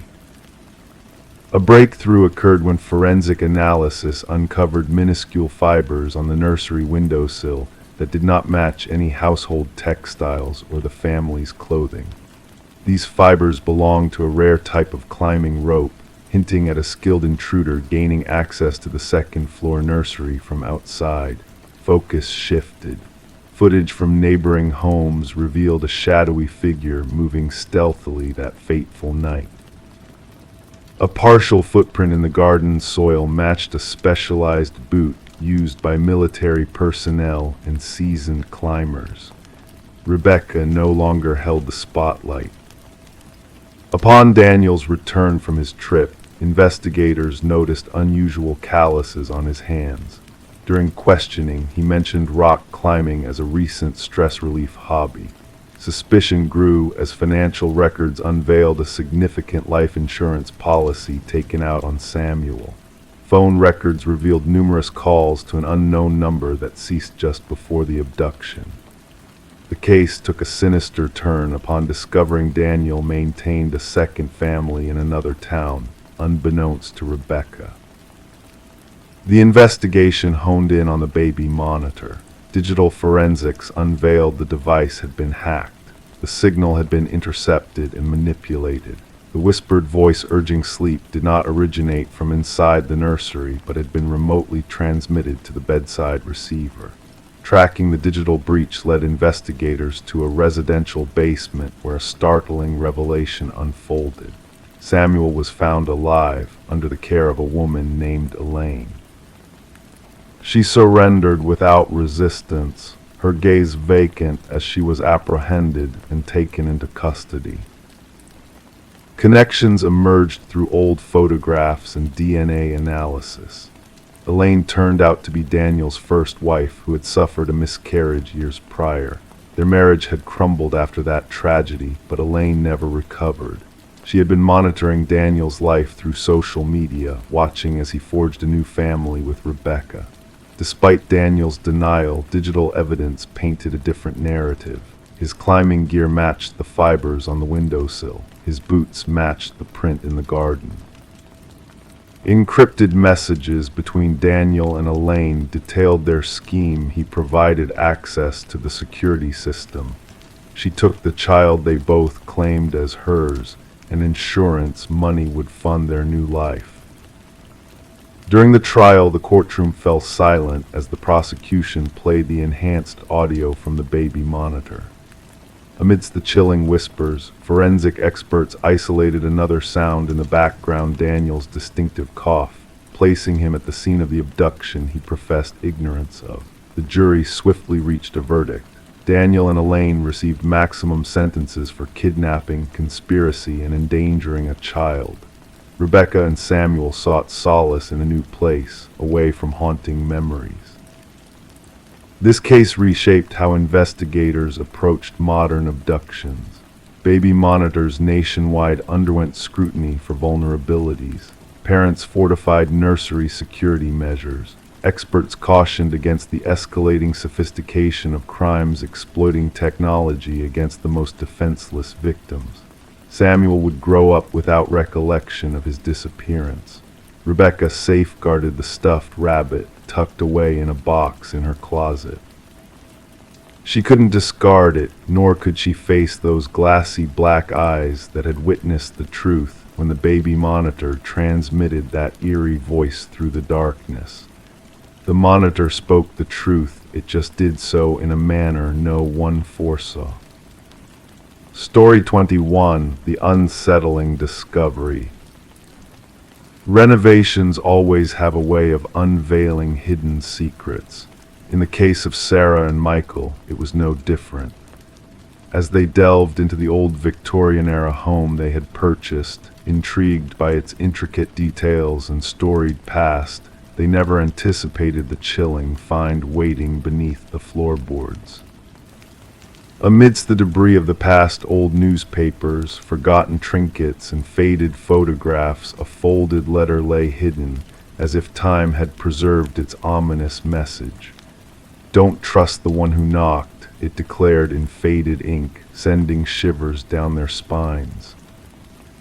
Before they could grasp the full weight of those words, 3 sharp knocks pierced the silence of the empty house, echoing like a haunting warning. Detective Alina Reed and her partner arrived on the scene, the exposed floorboards revealing a dark void beneath. With seasoned hands that bore the marks of countless investigations, Detective Reed carefully retrieved the brittle note, already tainted by the unwitting touch of Sarah and Michael. Their fear was palpable as they recounted the mysterious knocking they had heard, their unease genuine and unsettling. Background checks on the couple yielded nothing suspicious. They were newlyweds with solid reputations and stable lives, but the house itself harbored a darker past. Once owned by the reclusive Hargrove family, it had stood empty for years following the passing of its last inhabitant, the enigmatic widow Margaret Hargrove. As Detective Reed delved deeper into the history of the house and its former residents, a web of intrigue and tragedy began to unravel. The note, dated 2 decades prior, hinted at a time of fear and uncertainty for Margaret and her late husband, Franklin. Franklin, a respected teacher with a troubled past, had fallen into the clutches of a ruthless loan shark known as Victor Mercer, a collector for illegal gambling operations.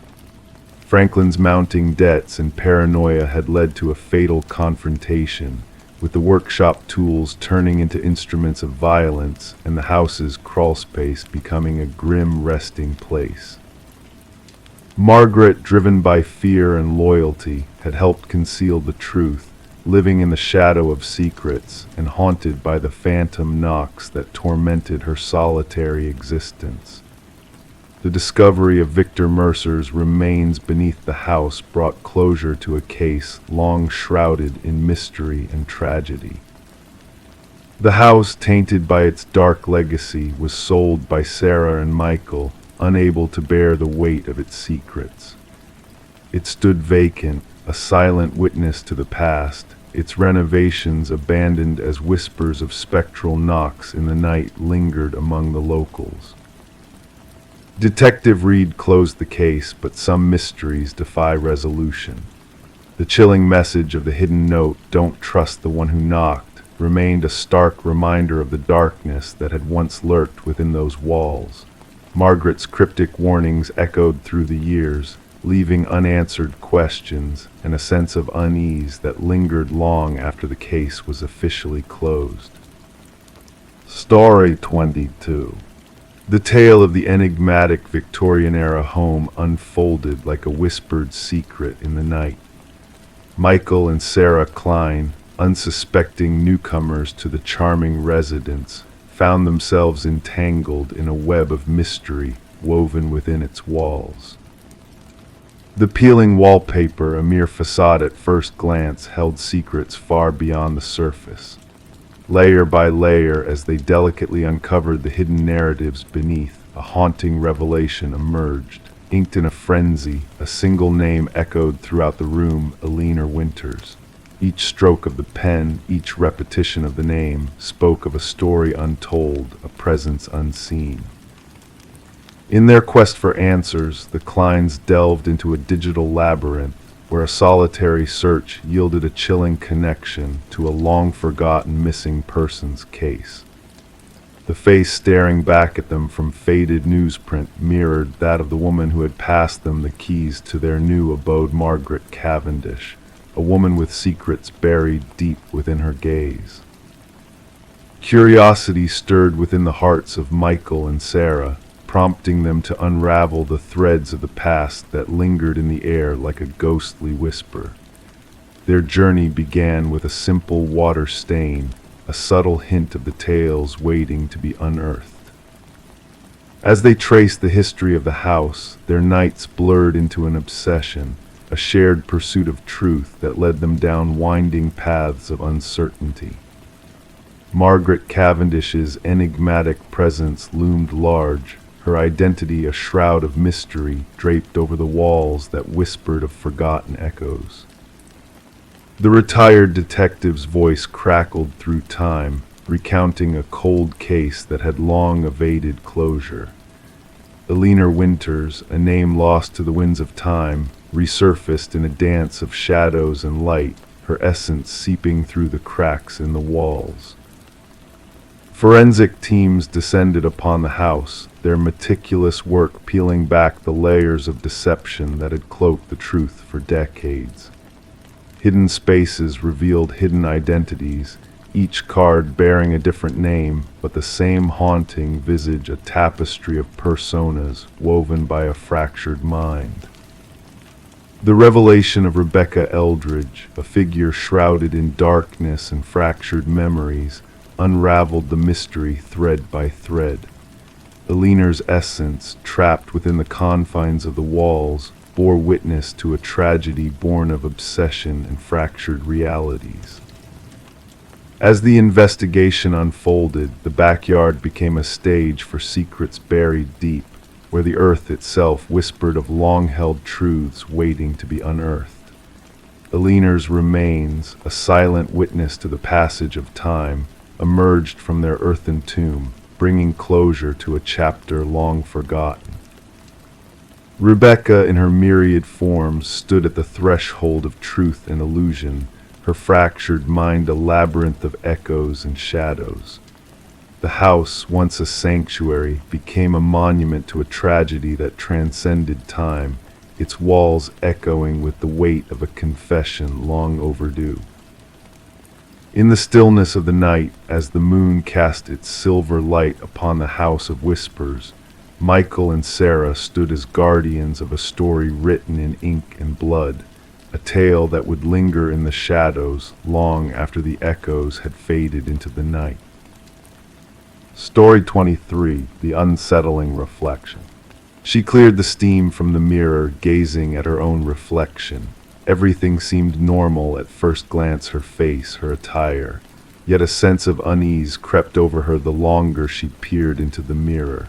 A flicker caught in the corner of her eye, a movement that didn't belong to her.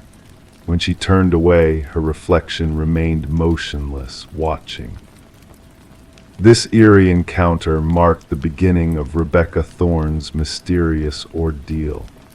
What unfolded would baffle investigators and cast a haunting shadow over the community for years to come.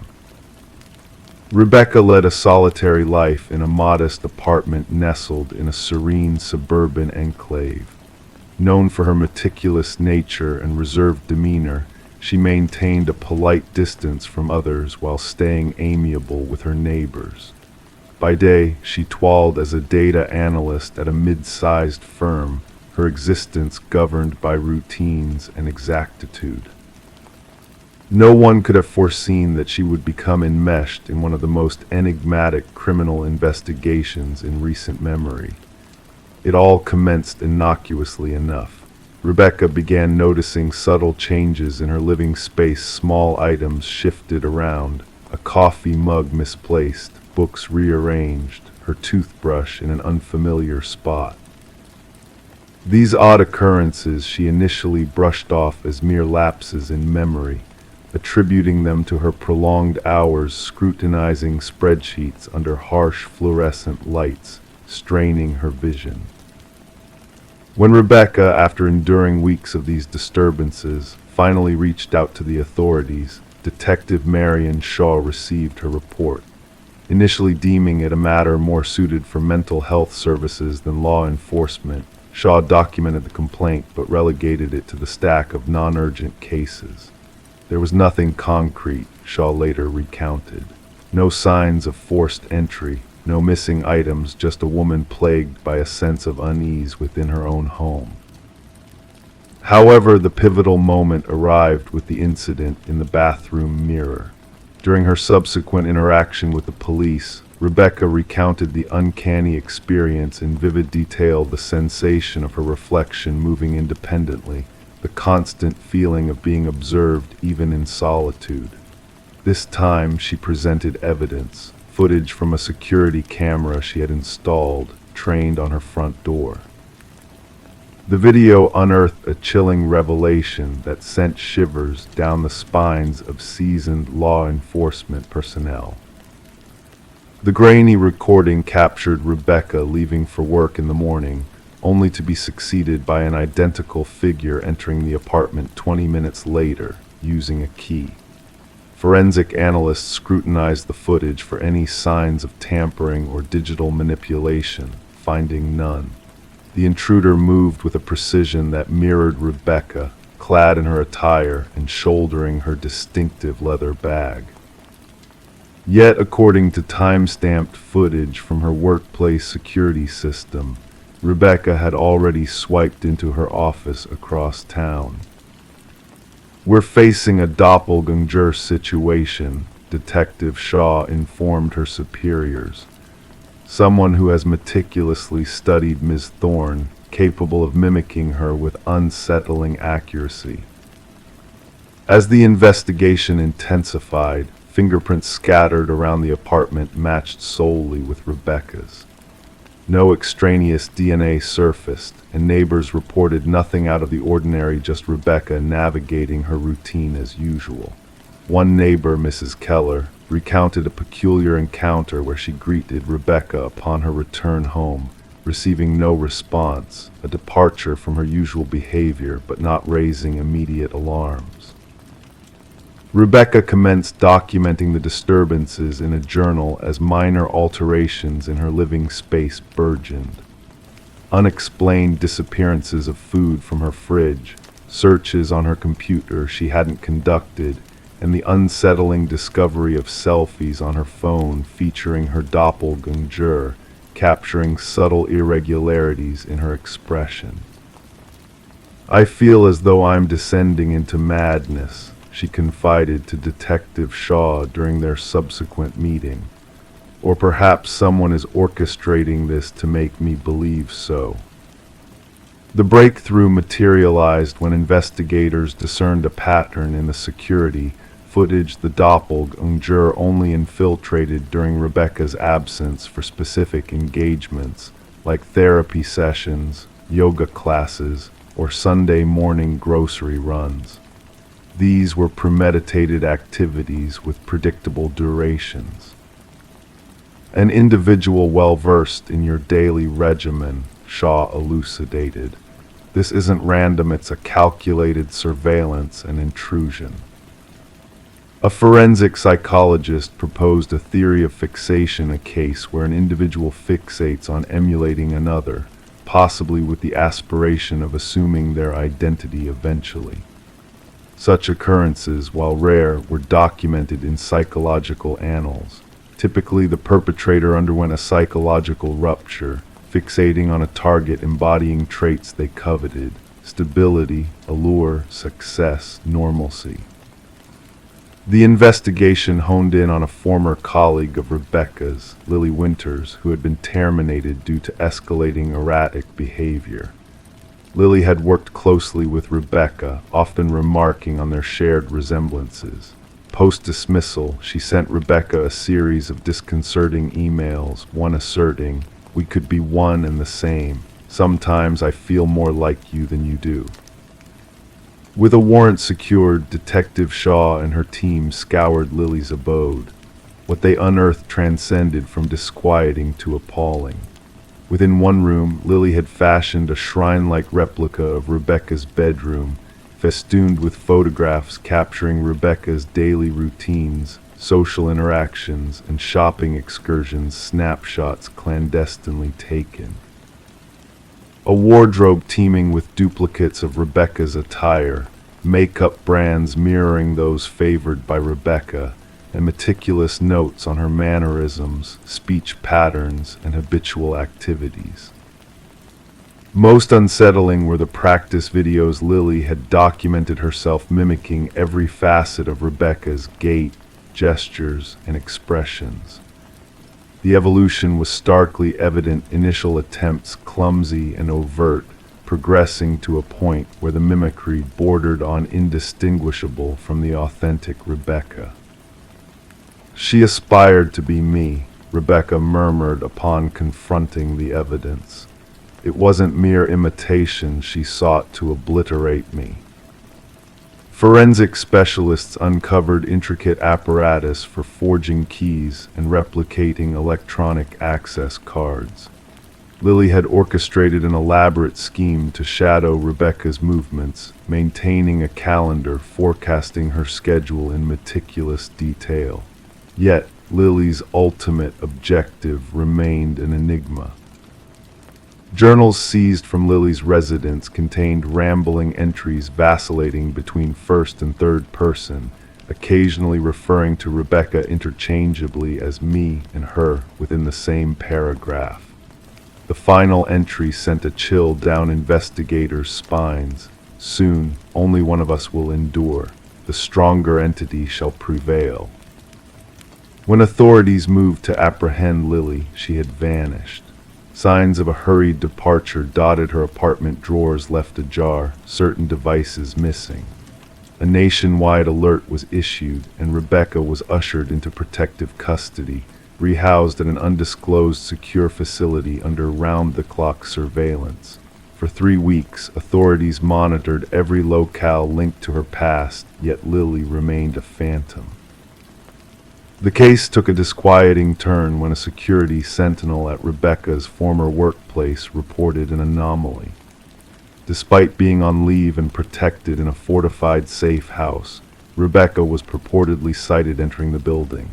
Subsequent security footage substantiated the claim a figure identical to Rebecca had accessed the premises using a valid ID card, proceeded to her prior workstation, and sifted through her files for 40 minutes before exiting. The real Rebecca, sheltered in seclusion, couldn't have been present. The grim reality materialized. Lily hadn't absconded, she had made her move. She now inhabited Rebecca's life, assuming her identity while the authentic Rebecca remained concealed. The case lingers unresolved to this day. Lily Winters remains at large, and Rebecca Thorne has forged a new existence in undisclosed quarters. Detective Shaw preserves a photograph on her desk, a juxtaposition of two strikingly similar women. One is Rebecca Thorne, the other Lily Winters. She often scrutinizes their visages, seeking nuances that differentiate one from the other. The truly unnerving aspect Shaw imparts to fledgling detectives is not that someone could resemble or mimic you. It's the fervor with which they seek to supplant you, erasing themselves in the process. Identity isn't merely our outward facade, it's what we safeguard most zealously. At times, we fail to appreciate its worth until someone endeavors to pilfer it. Story 24. It began with a mere pocket dial, a jumble of static and faint sounds that almost slipped past the operator's notice. But then a voice pierced through the confusion. A woman, her words a frantic whisper, urgently conveying, "He's here." And then silence engulfed the line. The number traced back to an empty house, its halls echoing with abandonment for years on end. No signs of intrusion, no disturbances disrupting the dusty stillness. Yet in the neglected kitchen, amidst the layers of dust, sat a phone on the counter, its screen softly glowing. The call had been placed just moments before. Detective Morgan Reed, her mind consumed by the mysterious whisper, pressed the playback button once more. The voice lingered, haunting her desperation, fear, and an air of impossibility woven into its fibers. This forsaken property had once belonged to the Sullivan family, who departed following a devouring blaze that ravaged the West Wing. Since then, no soul had called this place home. The caretaker's visits were sporadic, and he swore no one had trespassed within those walls for years. Background check on the number, Morgan inquired of her partner, Detective Walsh. Registered to Catherine Sullivan, the daughter, deceased for 3 years now in a car accident, came the reply. Morgan's gaze drifted to the evidence bag holding the phone. The pieces of this enigma refused to align. A departed soul's phone reaching out from a vacant dwelling. The dust around the phone bore signs of disturbance solely beneath its resting place, as though it had appeared there out of thin air. The forensic team scoured for answers, but found naught. No fingerprints graced the device, except for elusive smudges that defied identification. No footprints marked a path to or from the house. The doors remained locked, the windows sealed shut. The recording of those 11 eerie seconds, static, breath, and 5 urgent words became the nucleus of their inquiry. Voice analysis confirmed an uncanny match to Catherine Sullivan's voice from old recordings, with a staggering 98% certainty. The timestamp pinpointed the call to the exact moment of Catherine's passing 3 years prior, down to the very minute. Morgan and Walsh delved into the lives intertwined with Catherine's. Her father, now remarried, exuded genuine bewilderment. Her mother, dwelling in solitude in a modest apartment, crumbled upon hearing the recording. "That's my Katie," she murmured. "She sounds so frightened."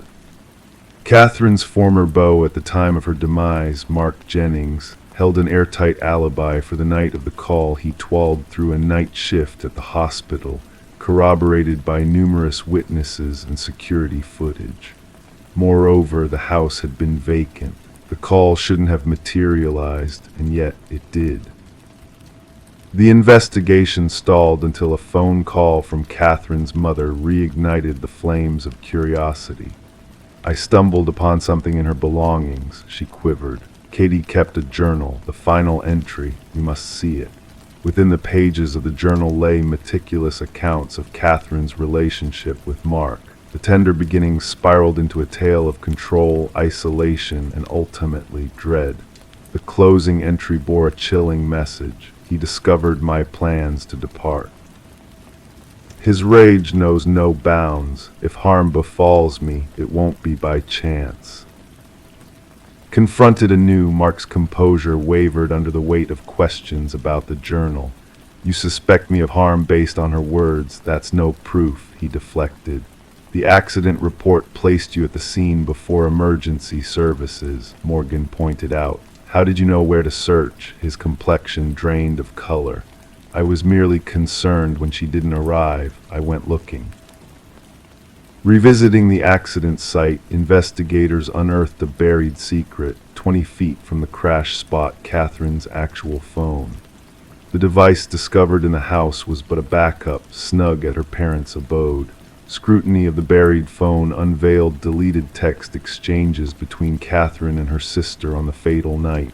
Mark learned of my departure. He tails me in his car, followed by, he's driving me off the road. The medical examiner, upon a fresh review of Catherine's autopsy snapshots, unearthed anomalies unexplainable by the crash alone. Defensive wounds etched on her hands, bruises hinting at strangulation. When law enforcers moved to apprehend Mark, his dwelling revealed a macabre shrine to Catherine photographs, pilfered mementos, and clippings chronicling her demise. Amidst his possessions lay audio editing software and scripts detailing the fabrication of the phantom call, concocted from Catherine's voice snippets. The call had served as his twisted encore to the crime, a charade to confound investigators and torment Catherine's grieving kin. As inquiries widened to Mark's past involvements as an emergency responder, two more suspicious demises of young women surfaced, deemed accidents, yet linked to him through relationships. 6 days into the manhunt, officers espied Mark's vehicle stationed outside the Sullivan residence. Inside, he sat in silence within the kitchen, his gaze fixed upon a phone akin to Catherine's. He offered no resistance upon arrest.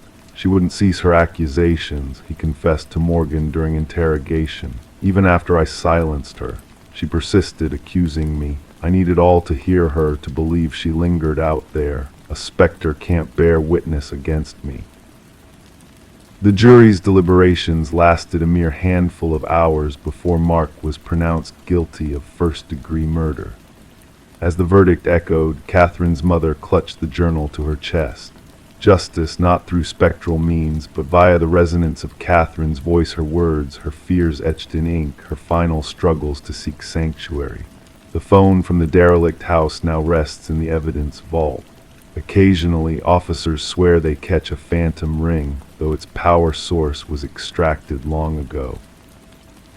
Catherine's tale endures, not as a ghostly yarn, but as a testament that victims find avenues to be heard, even when their voices fall silent.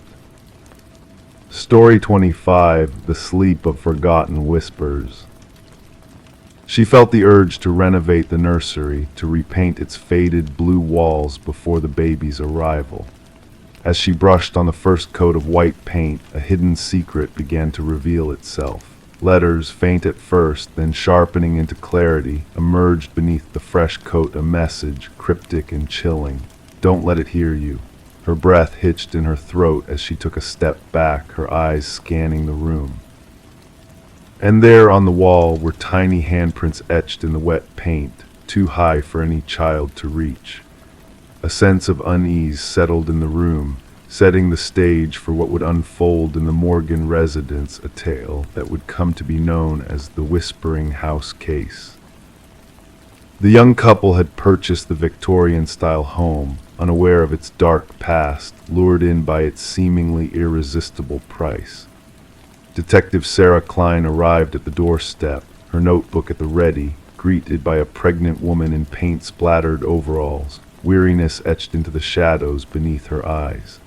The woman recounted the eerie discovery in the nursery, the message, the handprints, and the abrupt departure of the previous owners under the shroud of night. Inside the historic home, Detective Klein's footsteps echoed on the aged floorboards as she made her way to the nursery. The partially painted walls still bore the ominous message, a stark reminder of the house's troubled history. Beside it, 5 small handprints stood out in the fresh paint, a silent testament to something unseen. Back at the precinct, the detective delved into the property's records, uncovering a pattern of short-lived occupants and disturbing reports of whispers and unseen presences. The house's dark past began to unfurl a widow named Eleanor Blackwood, a hidden room behind the nursery wall, and the disappearance of 5 children from her care. Interviewing former residents and analyzing old documents, Detective Klein pieced together a haunting narrative of inexplicable phenomena, supernatural whispers, ghostly laughter, and mysterious writings that appeared when the nursery was repainted. Forensic analysis connected the handprints to the long-lost children, their presence lingering beyond the veil of time. A chilling turn in the investigation led to the discovery of 5 small shapes beneath the basement floor, revealing the tragic fate of the missing children. Their remains, adorned with engraved pendants, told a story of forgotten souls trapped in a twisted bid for eternal life. Luminol sprayed across the nursery walls uncovered a haunting truth: countless handprints, invisible to the naked eye, reaching out from the past. Eleanor's journals revealed her macabre intentions, her belief in harnessing the life force of orphaned children for her own gain. With the victims finally laid to rest, the house fell silent, its dark secrets laid bare but its mysteries unresolved. Detective Klein closed the case, haunted by the lingering echoes of the past that seemed to whisper through the very walls of the condemned house. The nursery walls came down, a symbolic act of closure, yet the whispers persisted, echoing through the rubble. The house, now a ghostly relic, remained a cold case, a testament to the lingering shadows of a bygone era. And in the darkness, a photograph captured the eerie glow of 5 handprints, a spectral reminder of the souls lost to the depths of time. Story 26, The Costume Shop. The costume emporium was on its last breath, liquidating its stock of aged treasures. Amidst the fading glimmer of the shop's final hours, a woman stumbled upon a mask perched on a cobweb-coated shelf. Its features, exquisitely crafted yet eerily lifelike, stirred a strange unease within her. Placing it gingerly on the checkout counter, she watched as the cashier hesitated, a flicker of uncertainty crossing his face. "That's not ours," he mumbled, casting a wary glance at the mysterious mask. Perplexed, the woman inspected the mask, searching for a tag that was conspicuously absent. With a nonchalant shrug, she decided to bring it home with her. Little did she know, this seemingly innocuous decision would set in motion a chain of events that defied all reason. That fateful night, a soft murmur roused her from slumber. A gentle rustle of fabric, barely audible yet undeniably present, echoed through the dimly lit room. Startled, she sat up in bed, heart pounding, only to find the mask perched on her nightstand, its enigmatic gaze fixed upon her. The woman, known as Catherine Reed, was discovered the following morning by a concerned neighbor. The front door stood ajar, inviting a stream of morning light into the otherwise somber abode. What awaited inside would become a haunting enigma that lingered in the minds of investigators for years to come. Catherine lay motionless on the bedroom floor, the mask conspicuously absent from its previous resting place. Detective Morgan arrived at the scene as forensics meticulously documented every detail.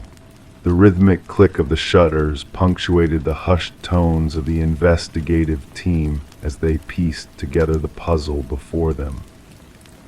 "Not a trace of forced entry," observed one officer, jotting down notes in a worn notepad.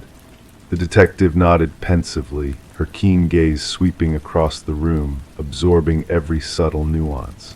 a partially ajar drawer, a half-empty water glass with a faint lipstick stain, seemingly mundane details that belied the chilling truth of the woman who would never awaken from her eternal slumber. The medical examiner, his expression grave, knelt beside Catherine's lifeless form. Initial examination yields no clear cause of death, no visible wounds, no signs of struggle, he intoned, gesturing towards her frozen visage. Yet, look closely, terror etched into her very being. Bending down for a closer inspection, the detective whispered, something drove her to the brink of fear. Catherine, a connoisseur of art, had led a quiet existence as an appraiser renowned for her discerning eye. Colleagues attested to her meticulous nature, her unwavering dedication to authenticity. She could spot a forgery a mile away, reminisced her boss during questioning, pondering the tragic fate that had befallen their esteemed colleague. The detective's inquiry led her to unearth unsettling revelations from the costume shop's surveillance footage. The cashier's genuine perplexity over the mask's origin, the owner's adamant denial of ever stocking such an item, ominous threads that wove a tapestry of mystery and foreboding. A visit to the now desolate shop unraveled a tale steeped in shadows. The shop owner, his hands trembling with trepidation, divulged the mask's sinister legacy. It materialized during our clearance sale, an enigma shrouded in whispers. None can trace its origins. It defies the boundaries of our reality, he confessed, haunted by the specter of the unknown. Forensic analysis yielded a crucial breakthrough, microscopic fibers entwined within Catherine's lifeless grasp. She clutched at something in her final moments, the lab technician disclosed, his tone tinged with unease. These fibers, an enigmatic blend of human hair and an unidentified organic compound, a relic of antiquity lost to time. The investigation unfurled a tapestry of tragedy spanning decades, each victim linked by a common thread, a peculiar mask that heralded their untimely demise. The haunting echoes of unsolved mysteries reverberated through the annals of time. A retired detective, a veteran of a bygone era, shared a revelation that pierced the veil of the unknown. In a dimly lit chamber, he slid a weathered file across the table, his hands trembling with the weight of forgotten secrets. Inscribed within each mask, hidden from prying eyes, ancient symbols whispered of a ritual steeped in shadow, a ritual of soul transference, he intoned, his voice laden with the weight of forbidden knowledge. A clandestine journal, concealed within the confines of Catherine's abode, unveiled a harrowing truth. Her final entry spoke of unseen malevolence, of a spectral presence that lurked within the shadows. Her relentless pursuit of the mask's origins unraveled a tapestry of terror, each death a chapter in a macabre saga. The mask stirs, her frantic scrawl bore witness to her unraveling sanity. It watches, it waits, a harbinger of doom. The markings within, a gateway to oblivion. The collector, the masks bound by a curse that transcends time itself. The detective, fueled by an insatiable curiosity, pieced together the fragments of a puzzle steeped in ancient malevolence. The medical examiner's grim pronouncement shed light on Catherine's demise, an insidious cocktail of fear that seized her heart in its icy grip. Yet the shadows held darker truths, unveiled in a chilling revelation captured by a vigilant eye. Surveillance footage from a neighboring residence unveiled a figure, shrouded in darkness, departing Catherine's home, a phantom mirroring her form, a grotesque parody of life itself. The hunt for the elusive mask bore fruit in a distant vintage emporium, where whispers of its arrival stirred dormant fears. However, fate played a cruel hand as the mask changed hands once more, vanishing into the ether before investigators could apprehend its new custodian. The detective, keeper of Catherine's journal, harbored a silent vigil over the forbidden tome, a grim reminder of forces that defied comprehension. In the quiet hours of night, a spectral unease gripped her soul, a phantom presence that lingered at the edge of perception.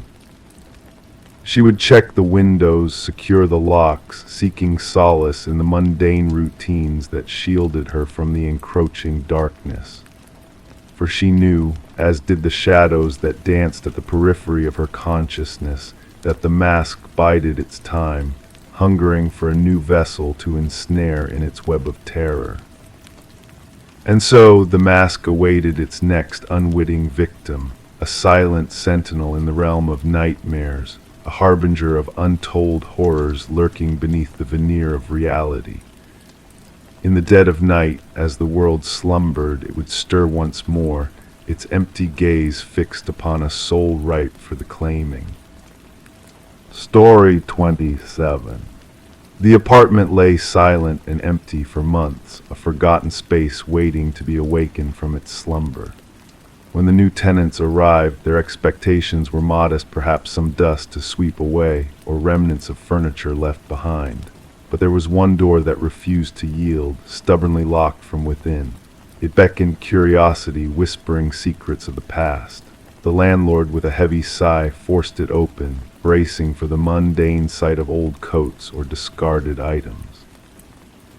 Yet what awaited them was far from ordinary. Within the closet, the walls bore witness to a haunting tale etched in deep, uneven scratches on the wooden canvas. Each mark told a story of desperation, of a struggle against confinement, and nestled in the corner like a relic of the past, an old flip phone lay dormant, its screen illuminated by a single, unread message that held a chilling weight.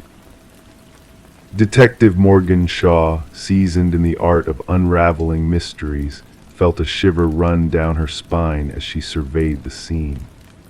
It wasn't the presence of blood or violence that unnerved her, but the silent screams etched into those walls, an echo of someone's fight for freedom in the confines of that small space. "We need forensics here immediately," she instructed her partner, Officer Reed, who diligently captured each scratch on camera, and gather the records of the previous tenants. The cryptic message on the phone simply stated, "I know what you did." The landlord, visibly unsettled, shared sparse details of the previous tenant, a young woman named Emma Caldwell, who had vanished without a trace, leaving behind unpaid rent. "Quiet type, kept to herself," he mumbled, avoiding the closet's gaze. "No trouble at all." Forensic analysis unraveled a web of intrigue woven within the walls. Blood samples embedded in the scratches pointed to Emma Caldwell, reported missing months ago. However, two other DNA profiles emerged, one unidentified, the other belonging to a man declared dead 2 years prior. "This defies logic," Shaw murmured, studying the perplexing lab results. Derek Mercer, presumed deceased, now left his mark within the closet, his past intertwined with Emma's present in a sinister dance of secrets.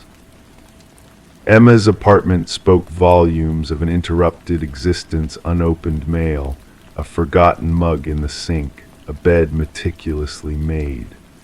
Her phone records hinted at a sudden silence in her once lively world, punctuated by an influx of calls from an unknown number in the days leading to her disappearance.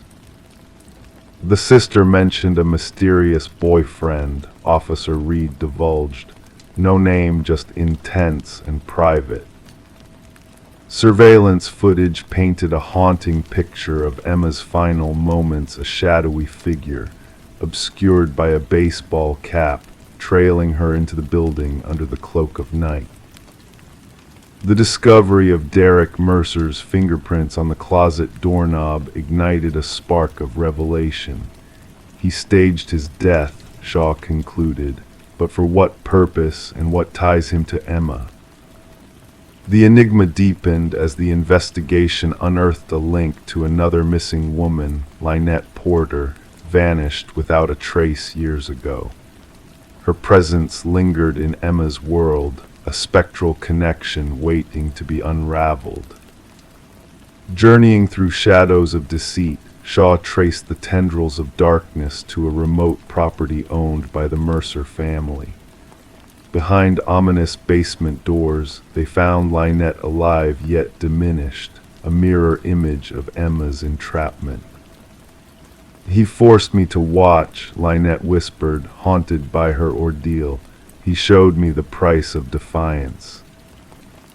Evidence mounted against Mercer, a tapestry of control, images of his victims, and the damning recordings that captured Emma's plight within the closet. A manhunt ensued, stretching across boundaries in pursuit of a phantom who thrived on suffering. When Mercer was finally apprehended, his composure remained unshaken, a facade of tranquility masking a turbulent mind. "He sent that message himself," Mercer calmly asserted, deflecting accountability. "She sought her fate willingly." The trial unraveled the intricacies of Mercer's deception, a carefully orchestrated ploy to vanish into obscurity, preying on unsuspecting souls who mirrored his first victim. Emma's body lay unrecovered, lost to the depths of that closet where her spirit had fought its final battle against the encroaching darkness. As the gavel fell, sealing Mercer's fate with a life sentence, a faint smile played on his lips, a cryptic acknowledgement of his twisted reality. In a moment of catharsis, Lynette Porter addressed the court, her voice a beacon of resilience amidst the shadows. "While he dwells in confinement, I shall bask in the light of freedom." The case reshaped investigative protocols, shedding light on the nuances of missing persons cases entwined in webs of deceit and manipulation. Detective Shaw, a silent sentinel of justice, preserved the closet door from Emma's apartment, a stark reminder that the most harrowing tales are often whispered in the scratches of those who fought to survive.